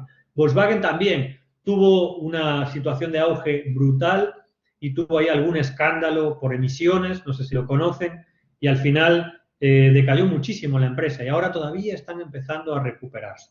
Pero como les decía, vamos a ver ya en el entorno educativo. Fíjense qué puede pasar de repente cuando estamos desconectados de la realidad. ¿Qué es lo que sucedió últimamente en el mundo? Así, una noticia fuerte, una pandemia mundial.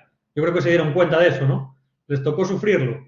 De hecho, si estamos aquí ahora mismo es por causa de la pandemia también seguramente, y si tenemos este nivel de desarrollo tan maravilloso para poder impartir esta sesión y estar con ustedes aquí, es porque las instituciones, y la Gerardo Barrios, se han adaptado en este caso a esta situación. Pero muchas instituciones educativas no se han podido adaptar. Y no se han podido adaptar porque no estaban preparadas en cuanto al conocimiento y también, que es lo más triste, en cuanto a los recursos. No sé si conocen colegios que hayan cerrado, porque hay muchos colegios que con motivo de la pandemia tuvieron que cerrar. Obviamente no supieron adaptarse al cambio, tampoco tenían la fortaleza suficiente para resistir ese ataque tan fuerte que supuso cerrarlo todo, y las instituciones más inteligentes, las instituciones educativas más innovadoras se pusieron desde el día 1 manos a la obra para poder generar plataformas de educación potentes, como aquí, como estamos disfrutando aquí ahora. ¿Por qué? Porque si no es adaptarse o morir, es así de claro. Y muchas instituciones se han muerto por el camino. Lastimosamente ese es el gran problema que estamos teniendo hoy en la educación. Fíjense lo importante que es innovar y estar en vanguardia. Que aquellas universidades y colegios que ya tenían una plataforma digital, en el momento que llegó la pandemia y sus profesionales estaban capacitados, en el momento que llegó la pandemia pudieron adaptarse inmediatamente a la situación y poder ofrecer un contenido educativo de calidad para que no se resientan todos los usuarios, los estudiantes. ¿Okay? En el caso nuestro también tuvimos la suerte de contar con los recursos en el colegio y teníamos una plataforma y lo que hicimos fue en muy poco tiempo trabajar muy duro para lanzar esa plataforma y estar en constante revisión para ir alimentándola. Todos los profesionales educativos de las instituciones, en este caso de nuestra institución, se tuvieron que adaptar a la nueva realidad y aprendieron a trabajar no solo como docentes, aprendieron a trabajar como presentadores. En el día de hoy estábamos grabando unos videos y la verdad no saben el orgullo que da ver a esos profesionales, tener esa capacidad de presentar todos sus contenidos. Estábamos grabando unas presentaciones para las familias, para que sepan qué es lo que se va a hacer en el curso, y el nivel de dominio de nuestros profesores a la hora de expresarse, de dominar el medio audiovisual, de editar los videos, que lo hacen ellos por su cuenta, de poner todos los medios técnicos, microfonía, de poner logos en los vídeos, etcétera. La evolución que han tenido el personal docente en la pandemia ha sido espectacular. Pero no todos. Hay muchas personas que no han sabido adaptarse, que han sufrido muchísimo, por desgracia, porque no estaban actualizados y que han tenido que dar un paso atrás y retirarse de las instituciones, y al mismo tiempo había personas muy válidas que no estaban trabajando y empezaron a formar parte de las instituciones educativas. En definitiva, en resumen, de lo que se trata es de estar conectados a la realidad y poner los medios suficientes para seguir ofreciendo un producto de calidad. Al fin y al cabo, tenemos un producto, nuestro producto es el mejor, la educación es lo que nos permite evolucionar. Continuamos entonces con la parte de liderazgo educativo. Esto es una parte que en concreto vamos a revisar más específicamente con la actividad pendiente para el domingo, después vamos a verlo, pero me gustaría mucho hablar sobre liderazgo y sobre su experiencia con el liderazgo educativo en concreto. Pero antes vamos a ver cuáles son las definiciones y las necesidades. Un profesional que sea capaz de planear y organizar con su equipo, de conducirlo de manera efectiva y consultiva. Eso es un líder. Las instituciones escolares en cualquier nivel de educación requieren docentes administradores que sean líderes del proceso de la institución y del personal profesional adecuado que les sepa acompañar, esa gente competente que nos va a ayudar a sacar adelante cualquier problema, resolver cualquier situación, innovar y mejorar. Vamos ya con la definición que da Bontan en el 2013 sobre el liderazgo. Es la función que ocupa una persona que se distingue del resto. Es capaz de tomar decisiones acertadas para el grupo, el equipo y la organización, que precede inspirando al resto a alcanzar una meta común. Quiero que se fijen específicamente en estas últimas palabras. Inspirando al resto a alcanzar una meta común. Esto siempre ha sido así. ¿Cuál es el perfil clásico de líder en la educación de hace 40 años, digamos? ¿Cuál ha sido su experiencia con el liderazgo en las instituciones? ¿Qué tipo de liderazgo era? El que manda. ¿De qué manera manda? Muy bien, Jonathan. La figura esa de esa persona que era el que manda. Yo aquí marco las normas y aquí voy a dirigir todo. Solo da órdenes. Correcto, así es como se definía el liderazgo antiguamente, ¿no? Hace 30, 40 años y todavía se arrastra mucho de eso. El autoritarismo, excelente, Evelyn. ¿Qué más? Más calificativos o experiencias. Jefe contra líder. El jefe que lo que hace es obligar, ¿verdad? El que nos dice, tiene que hacer esto y tiene que hacerlo así. Y no hay ninguna explicación que le vaya a dar, hágalo. En cambio, el líder lo que va a hacer es, va a explicarle en qué consiste la tarea, le va a explicar por qué es necesaria y usted va a entender que realmente es necesaria. Y entonces vamos a trabajar los dos en conjunto para alcanzar el objetivo. Quería que me contasen, no sé, Miguel Ángel o alguien que tenga, que nos pueda contar por audio alguna experiencia de liderazgo. ¿Alguna vez los han castigado a ustedes de forma muy negativa en cualquier entorno, digamos, educativo, el que sea, con un autoritarismo exacerbado, digamos? Haga lo que digo y no lo que hago. Exacto. O sea, hago lo que digo y no le hago. No lo entiendo, Mercedes, si lo puede aclarar. Buenas noches. Buenas noches, qué gusto escucharla. Gracias, igualmente. Bien, en mi experiencia de estudiante, que fue hace un buen rato, en mis años primeros de formación, pues el maestro inspiraba miedo, ¿verdad? Y mantenía pues la distancia, no había esa interacción que tuviese esa parte humana y básicamente todo era a base de una disciplina casi de corte militar. El maestro pues y toda persona que tenía algún tipo de autoridad lo que imponía era un modelaje de eso, de presión, de, como dice la compañera, de autoritarismo y pues prácticamente no se consideraba en ningún momento la parte afectiva del estudiante, ¿verdad? Su sentir, sus necesidades. Entonces el estudiante tenía que acoplarse, dejar a un lado su individualidad y volverse parte de la generalidad. Es mi aporte.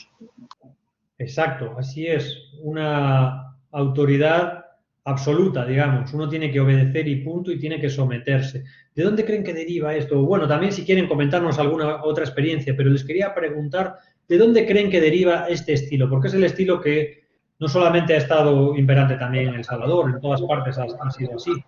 Bueno, ya lo dijo Mercedes, es militar. Militar totalmente, ¿verdad? Quizás la situación que hemos vivido en El Salvador, bueno, yo no viví, pero que sí que conozco, ¿ha tenido algo que ver también? ¿Puede ser? Bueno, me imagino que eso ha de ser en todas partes del mundo, ¿no? Exacto, exacto, así es. Pero si se fijan, realmente las situaciones, a lo que quiero llegar es que en las situaciones del entorno y de la realidad de los países afectan a la educación. Esto, como les decía antes, podemos estudiar todos los conceptos, podemos estudiar todas las materias, las carreras, ver todos los enfoques, las metodologías, las maneras de evaluar, pero realmente muchas veces descuidamos eso. La educación está en plena conexión con la realidad. Entonces, va a ser un reflejo de la sociedad lo que se haga también en las aulas. En España también tuvimos un periodo de dictadura muy largo, muchísimos años, y eso se tradujo en la educación. Fue un poquito antes todo ese proceso que lo fue en El Salvador, que está más reciente, pero sí, era exactamente lo mismo, era súper autoritario. ¿Qué más experiencias han tenido educativas de ese tipo? Y la La guerra cultura, la cultura del pueblo también, no sé si influye. influye, claro, claro que sí, influye mucho, claro, el nivel de educación que tenemos en los países, pues el nivel de desarrollo, digamos, que tenemos también influye. Y muchas veces, cuanto más difíciles están las cosas, se recurre más bien al liderazgo autoritario, que se hagan las cosas porque sí, sin reflexión y a obedecer. Esto es así siempre y pasa en todas partes, pero en general en todo el mundo. O sea, en todo el mundo la educación tradicional está basada en el autoritarismo. ¿Qué más experiencias negativas han tenido? Yo les voy a contar una que es de mi suegra, que es muy graciosa. Ella cuando estaba en España en su juventud estudiando, era pequeña y le decían que hablaba mucho. Y como hablaba mucho, su profesora guardaba un vasito que estaba lleno de piedras de río, redonditas. Entonces le llamaba la atención y le decía, Dolores, pase aquí ahora mismo, tome sus piedras. Y lo que tenía que hacer era meterse las piedras en la boca y se pasaba el resto de la clase con las piedras dentro de la boca, para que no hablase. Ese era el castigo. ¿Qué clase de castigos también a ustedes les tocó sufrir durante la educación? ¿Consideran que es una manera adecuada? ¿Lo podemos hacer ahora? ¿Ya no? Los reglazos en la mano es un clásico, ¿verdad? Había que poner la mano así con los dedos juntitos. No sé si lo hacían así aquí también, que nos daban un reglazo en la punta de los dedos, en el trasero también. El torcido de las orejas, sí, de las patillas. Yo tenía un profesor de matemática que nos levantaba así de las patillas cuando no sabíamos. Una vez solo me tocó a mí, por suerte. ¿Qué más? Los libros en la cabeza. Tenía que estarse uno bien recto con los libros en la cabeza, ¿verdad? Estar fuera del aula con las manos levantadas en la pared, eso era un castigo difícil, ¿eh? De plantón en el sol, extremo también.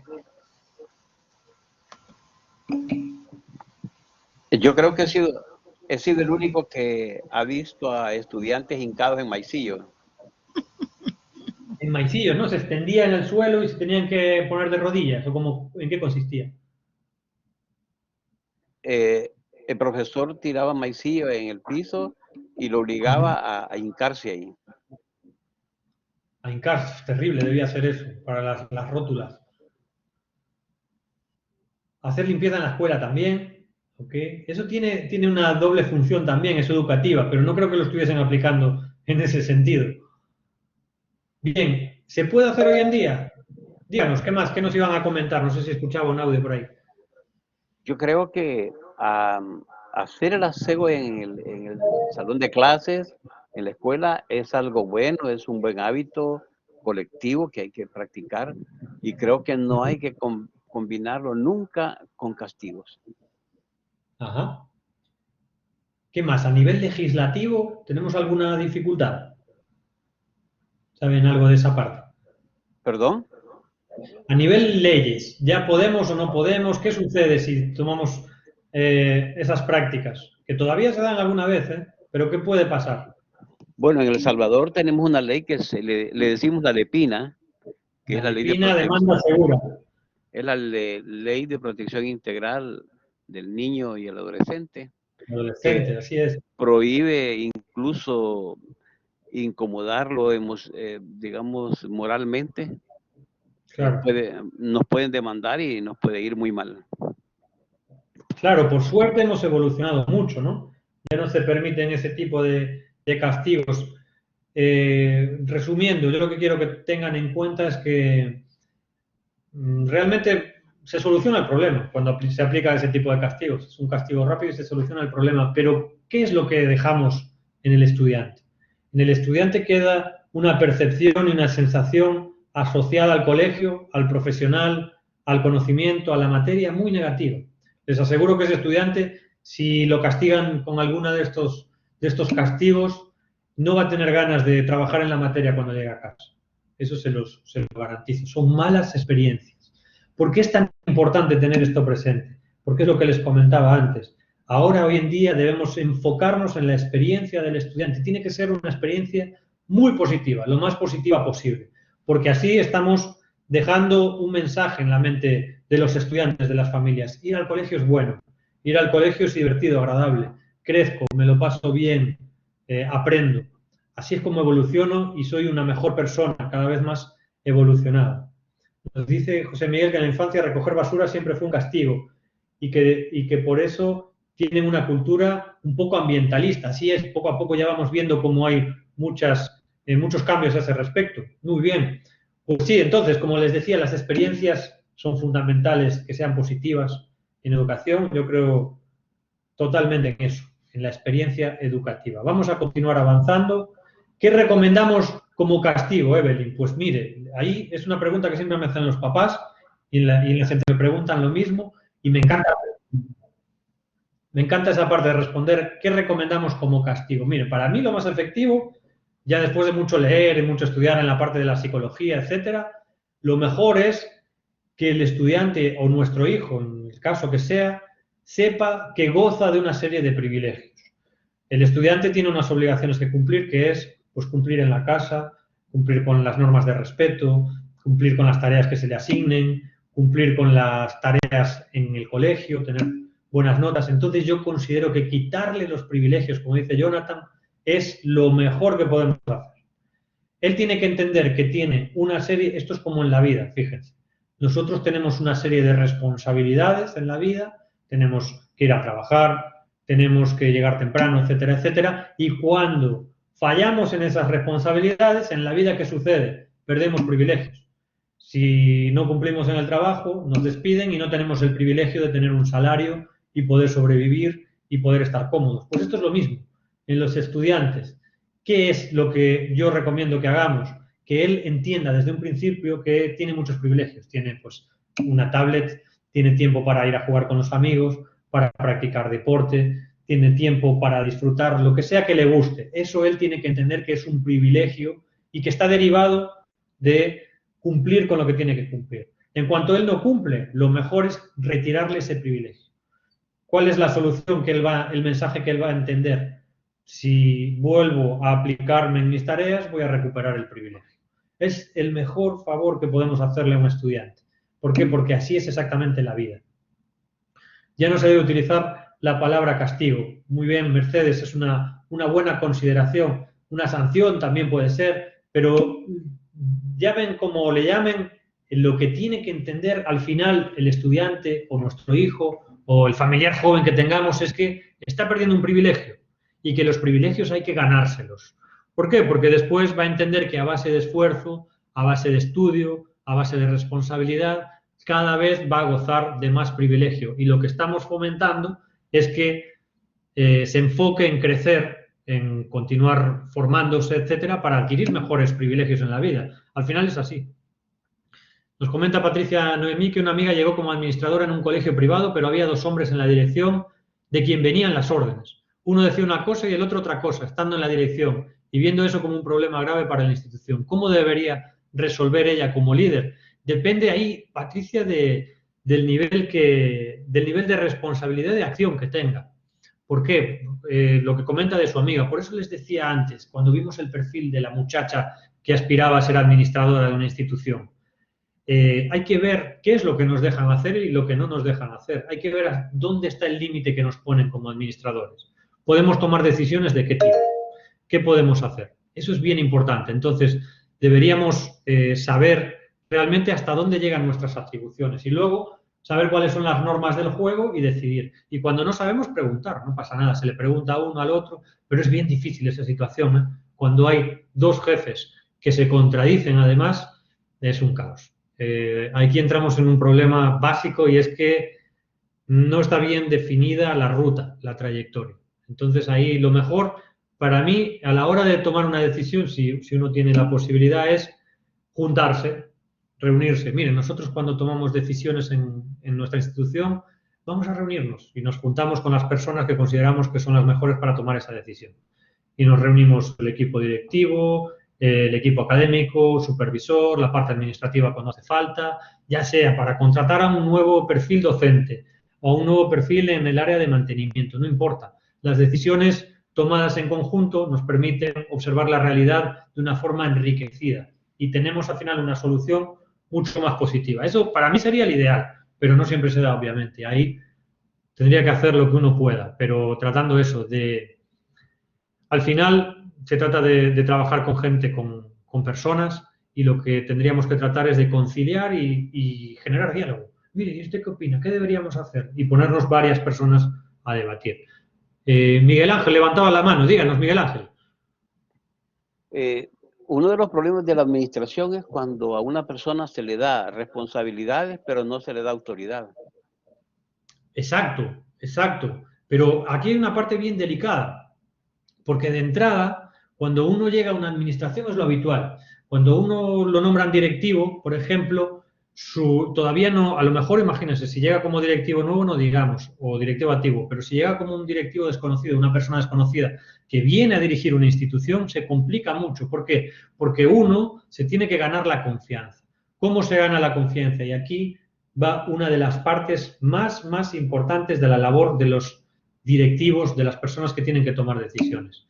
Lo más importante a la hora de ser un directivo es ganarse la confianza de nuestros superiores, siempre. ¿Y cómo lo hacemos? Con transparencia absoluta y con honestidad absoluta. Mire, ahí les garantizo, no importa los conocimientos ni las habilidades que ustedes tengan. Y ese es el gran problema que tenemos en las instituciones educativas. En El Salvador nos pasa mucho también. La falta de transparencia y de honestidad. Lo más importante es que la gente que posee la institución o que está en las partes más altas de la institución cuente con la honestidad de las personas que están en la dirección. Si hay un problema, al instante hay que notificar con total transparencia. Si comete uno un error, al instante hay que notificar y decir, mire, cometí este error, le notifico, creo que esta es la solución que podemos aplicar. Si a usted le parece bien, vamos a ponerla en práctica. La transparencia es, les garantizo, lo más importante a la hora de dirigir una institución. La transparencia con nuestros superiores siempre, eso es innegociable. Si ustedes son transparentes, les va a ir muy bien porque siempre van a contar con ayuda. ¿Ok? Entonces, realmente esa es la gran dificultad con la que contamos. Siempre tendemos a pensar que hay que saber mucho, que hay que tener muchos títulos, que hay que tener mucha experiencia, pero lo más importante es ser transparente, tratar de hacer las cosas con honestidad y mantener el flujo de información limpio, nítido, que generemos confianza y así cada vez es la mejor manera de que nos den más competencias, de que podamos hacer más cosas diferentes. Eso para mí es la clave. Cuando llegamos a las instituciones, les decía, vamos a tener muy limitados nuestro rango de acción hasta que nos ganemos la confianza y acumulemos una serie de éxitos, digamos, por llamarlo de alguna manera.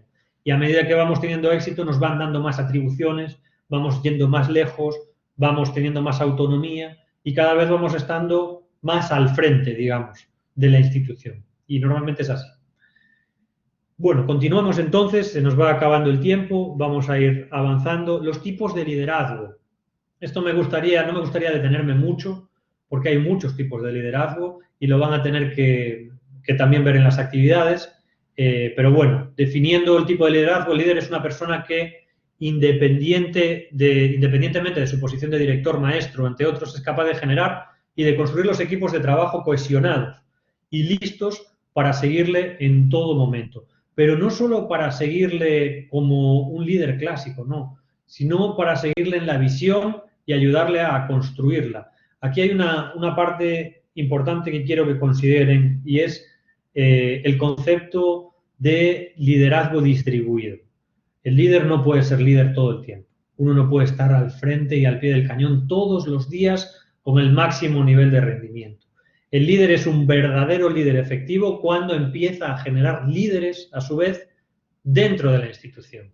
Cuando empieza a detectar talentos de personas y a darles la misma autonomía que uno está disfrutando para que emprendan acciones que ellos consideran efectivas.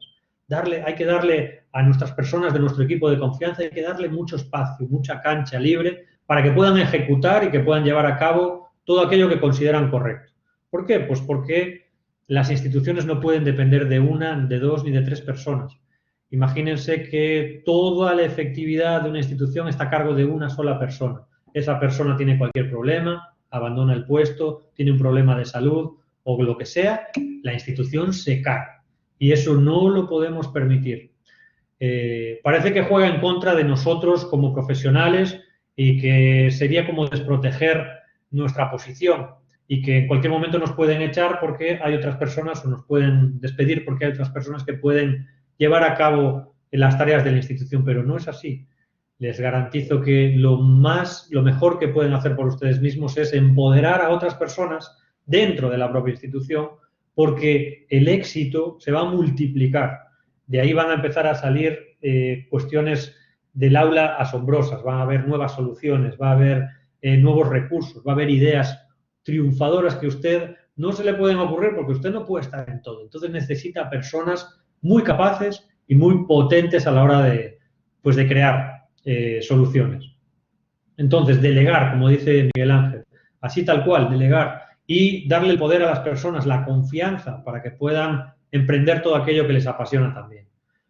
Las características de liderazgo que aplique una persona en su organización se pueden clasificar con un nombre específico. Aquí tienen los nombres específicos. Solo con leerlo nos hacemos una idea. El líder autocrático es aquel que estábamos mencionando antes. Es un líder que realmente considera que tiene el poder en su mano y que todo lo que él diga se debe hacer rápido y exactamente de la manera que él dicte. Esto no es efectivo y cada vez, por suerte, estamos empezando a abandonar este perfil de liderazgo. Un perfil democrático participativo más en la línea de lo que estábamos hablando. Pues todos tenemos lugar en la institución, todos podemos compartir y todos podemos aportar algo positivo y disfrutar de nuestro trabajo. Porque cuando uno pone algo de su parte, algo que le gusta, disfruta de verdad del trabajo y ve cómo se traduce en el éxito en el día a día. Y eso es muy satisfactorio. Hay que asegurarse de que las personas que tenemos en nuestro equipo estén contentas y satisfechas de trabajar con nosotros. Después el líder liberal, que es un poquito más desatendido, digamos, de las funciones y confía más en el equipo que tiene. No hay nada de malo en ser un líder liberal, pero ojo, no se puede hacer en todas las instituciones. Para ser un líder de tipo liberal tenemos que tener, por ejemplo, un personal muy capaz y muy autónomo, de manera que nosotros nos podemos desligar de nuestras tareas teniendo la plena confianza y la satisfacción de que va a seguir funcionando todo sin ningún problema, porque hay gente competente que aunque se produzca un problema lo va a sacar adelante. El laissez-faire, exactamente, así es. Entonces, no se puede siempre ser un perfil de profesional liberal, no se puede. ¿Por qué? Porque si las personas no están capacitadas o no están empoderadas para asumir responsabilidades, cuando se produzca un problema o haya una necesidad, no se va a resolver. Y esa es la gran dificultad que tiene ser un líder, este tipo de liderazgo liberal. Burocrático.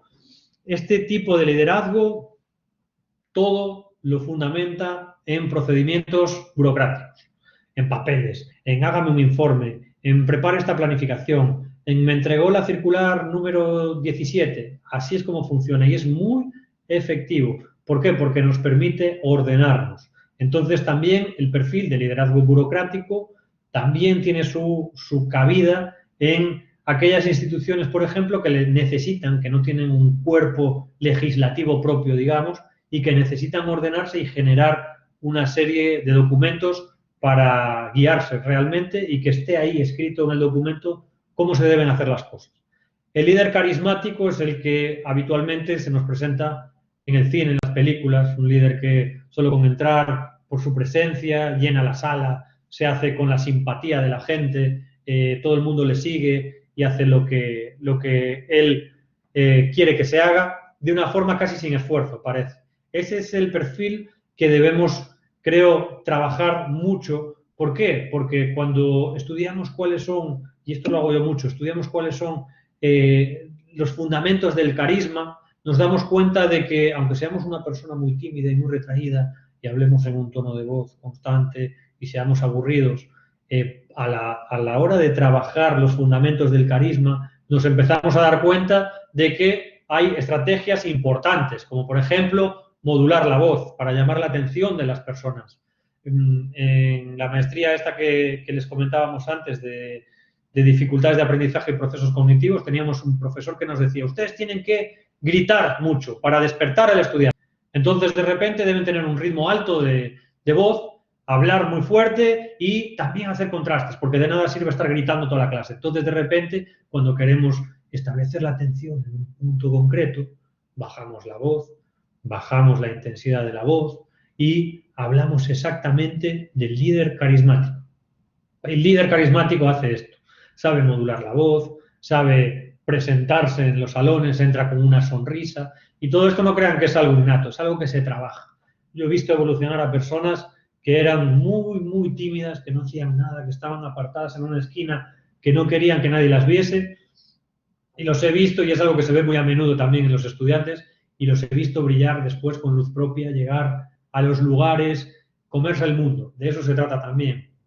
Lo que quiero que tengan en cuenta, y por eso lo pongo en valor, es que todos estos perfiles tienen algo bueno, y de todos ellos podemos sacar algo muy positivo para nuestra práctica. El líder natural también va un poco en la línea. Es un líder que su sola presencia ya nos incita a seguirlo. Estamos deseando seguirlo. Y ahora el líder transaccional y transformacional, que es el que llega y cambia las instituciones. Perdón. Es un tipo de líder que está constantemente generando cambio y transformación. Y luego también está en último lugar el que está orientado a tareas y a relaciones y personas. Se asignan tareas y luego se monitoriza si las personas lo van cumpliendo. Se orienta un poco en esa línea. Y lo que quiero que tengan en cuenta, como les decía, no hay un solo tipo de liderazgo. No categoricen nunca a una persona con un solo tipo de liderazgo. Siempre va a haber uno predominante, obviamente. Hay personas que son más autocráticas, etc. Pero la clave del buen funcionamiento de las instituciones es que nuestro perfil de líder vaya cambiando. No sirve con ser siempre un líder liberal o ser siempre un líder autocrático. A veces, en las instituciones incluso que mejor funcionan, hay que ser autocrático y no queda otra. Se lo garantizo, tienen que ser autocráticos en determinados momentos. Pero es un momento puntual. En otro momento tenemos que ser muy burocráticos o tenemos que ser carismáticos para ganarnos adeptos, a ganarnos el cariño de los padres de familia o del equipo que tenemos a nuestro cargo. Entonces, me gustaría que consideren todos estos tipos de liderazgo desde el punto de vista de conocer esos perfiles y desempeñarlos cuando sea necesario. ¿Ok? Bueno, por último, vamos ya a ir concluyendo con la toma de decisiones. Ya nos hemos extendido demasiado, así que en 5 minutos vamos a concluir ya. Simplemente les voy a pedir que terminen con la lectura de la unidad, bien importante, y que vean esta parte de la toma de decisiones. Es una parte apasionante. El gerente educativo debe comprender que en el quehacer diario debe enfrentarse a toma de decisiones difíciles, como decíamos antes, decisiones complejas, y no queda más remedio que tomar las riendas y tomar las decisiones que sean oportunas, aunque sean difíciles a veces. La toma de decisiones implica una serie de pasos o etapas y debemos recordar que las decisiones deben tomarse en equipo, como les decía antes. Lo mejor es juntarnos con las personas que nos puedan enriquecer, sea quien sea, a la hora de tomar una decisión concreta. Y no tiene que ver con personas de una trayectoria extraordinaria, de un conocimiento extremo y profundo. Pueden reunirse con una persona que acaba de salir de la universidad y acaba de entrar a impartir clases como docente, pero a lo mejor tiene un dominio, por ejemplo, de un idioma concreto que nosotros no tenemos ni idea y necesitamos el consejo de esa persona para que nos oriente cómo impartir el idioma ese. El francés, por ejemplo, en el salón y cuáles son las técnicas que domina. Y nos puede orientar sobre la experiencia que esa persona ha tenido a lo largo de su trayectoria y cómo ha aprendido, y así tomamos decisiones correctas para mejorar el funcionamiento de la institución. Entonces, tenemos una rueda ahí. Quiero que la observen. En primer lugar, se trata de identificar y seleccionar el problema. En segundo lugar, analizar el problema. Y esta es la parte para mí clave. Una vez que tenemos el problema, que hemos delimitado su alcance, que falla algo y hasta dónde nos compromete, el análisis es fundamental. Hay una parte que tenemos aquí, en los contenidos que tienen de la materia, tenemos una parte que habla del FODA. El FODA sirve para hacer un análisis contextualizado y reflexivo de la institución. ¿Conocen lo que es un análisis FODA? Si me pueden orientar si lo conocen o no. Ya lo han trabajado seguramente. Perfecto. El análisis FODA. A mí me gusta más llamarlo, bueno, fortalezas, FODA, las siglas son fortalezas y oportunidades. ¿Qué más? Debilidades y amenazas. Perfecto. Pues a mí me gusta precisamente acabar en alto, en positivo. Entonces yo le llamo análisis DAFO. Es otra forma de conocerlo que usamos en España también. Y en vez de FODA le llamamos análisis DAFO. ¿Por qué? Porque primero vamos a enfocarnos en las debilidades y en las amenazas. Se lo pongo aquí. Análisis DAFO, así es como lo conocemos. Y prefiero que lo consideren así, porque es la forma lógica de considerarlo. Primero vamos a ver cuáles son nuestras debilidades. Imagínense que, por ejemplo, ahora en el día de hoy, el día lunes, es algo que está pasando en las instituciones. En los próximos días, los colegios como nosotros de calendario internacional iniciamos clases. Nosotros vamos a iniciar clase el lunes. Imagínense que en el día de hoy uno de nuestros docentes nos presenta la carta de renuncia y se va.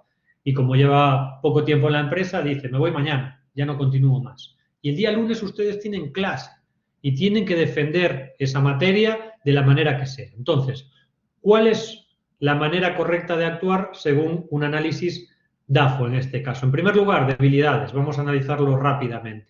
Vemos nuestras debilidades. Nuestra debilidad es que no tenemos recursos para cubrir esa plaza y nuestra amenaza es, por ejemplo, que los padres de familia se van a enojar, los alumnos van a ver su aprendizaje afectado, vamos a tener de alguna manera que reponer esos aprendizajes y nuestra debilidad también puede ser que tenemos dificultad para encontrar un perfil concreto de un profesor de una especialidad muy compleja y que no hay gente de esa especialidad.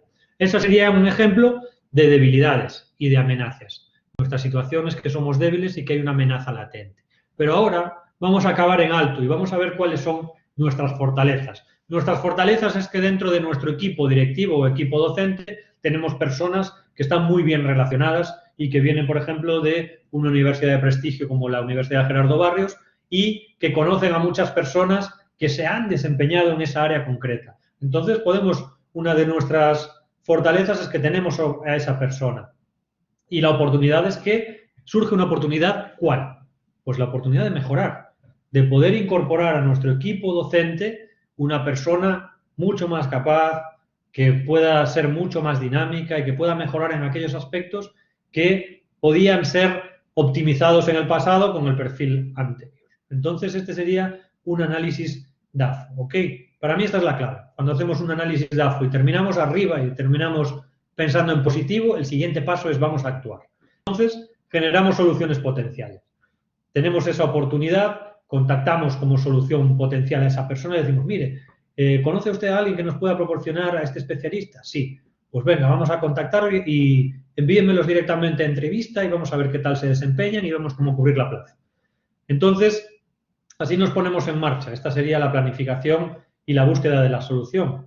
Ahí es cuando decimos, vamos a contactarle a esta persona, vamos a ponernos en marcha y a cubrir la plaza. Aplicamos la solución. ¿En qué consiste aplicar la solución? Hacer la entrevista, valorar las diferentes personas que van a venir a la entrevista y lo contratamos directamente y nos ponemos a trabajar de inmediato. ¿Para qué? Para que los estudiantes se vean muy poco afectados, que falten a clase en las primeras 3 sesiones, etc. Y finalmente, cuando ya entramos en la dinámica de haber conseguido culminar esa solución, analizamos si fue bien y evaluamos. Controlamos todos los aspectos relativos a si la persona está cómoda, que es importante que esté cómoda, porque si no, a lo mejor trabaja 5 días, una semana, un mes y se va. Entonces, como directivos tenemos que tener muy en cuenta todos esos aspectos. Entonces, bueno, esto es un ejemplo de toma de decisiones, ¿ok? Y bueno, finalmente ya vamos en cuanto a la actividad. Es un estudio de caso. Esta actividad se va a presentar el domingo a última hora, entonces ténganlo en cuenta. Es un estudio de caso súper interesante de una situación que los pone a ustedes ya en actividad como directivos. Es una situación compleja que se va a evaluar de forma escrita, se hace de forma individual y bueno, aquí tienen los detalles para interpretar los tipos de liderazgo de la gestión institucional, aplicar estrategias, utilizar las estrategias, ¿ok? Nos comentaba Don Atila que es importante en el FODA saber que las debilidades y las fortalezas son internas y las amenazas y oportunidades externas. Excelente, excelente apunte. Muchas gracias, Don Atila. Ténganlo en cuenta también este recurso para poder resolver nuestro estudio de caso. ¿Okay? Estoy a su disposición para lo que necesiten. En principio no hay límite de páginas, consulten bien. No tengo ahora una idea de que haya límite de páginas, quizá me equivoque, pero consulten bien la documentación relativa a la actividad y estoy a su disposición y a su servicio. Por favor, les voy a pedir que compartan opiniones, preguntas y todo lo que consideren oportuno en nuestros foros para poder darle curso a esta actividad de la mejor manera posible. Seguramente es una tarea compleja, es una tarea muy, muy bonita que nos va a permitir poner en práctica muchos de nuestros conocimientos y bueno, les deseo suerte y ahí vamos a estar para atender. Pueden consultarme siempre que quieran por cualquier medio que consideren. Yo voy a estar siempre disponible para responderles a la mayor brevedad, ¿ok? En todos los medios propios de la universidad. Me voy a asegurar también de compartirles pues, los medios de contacto oportunos para que pueda ser más ágil y más fluida esa comunicación, ¿ok?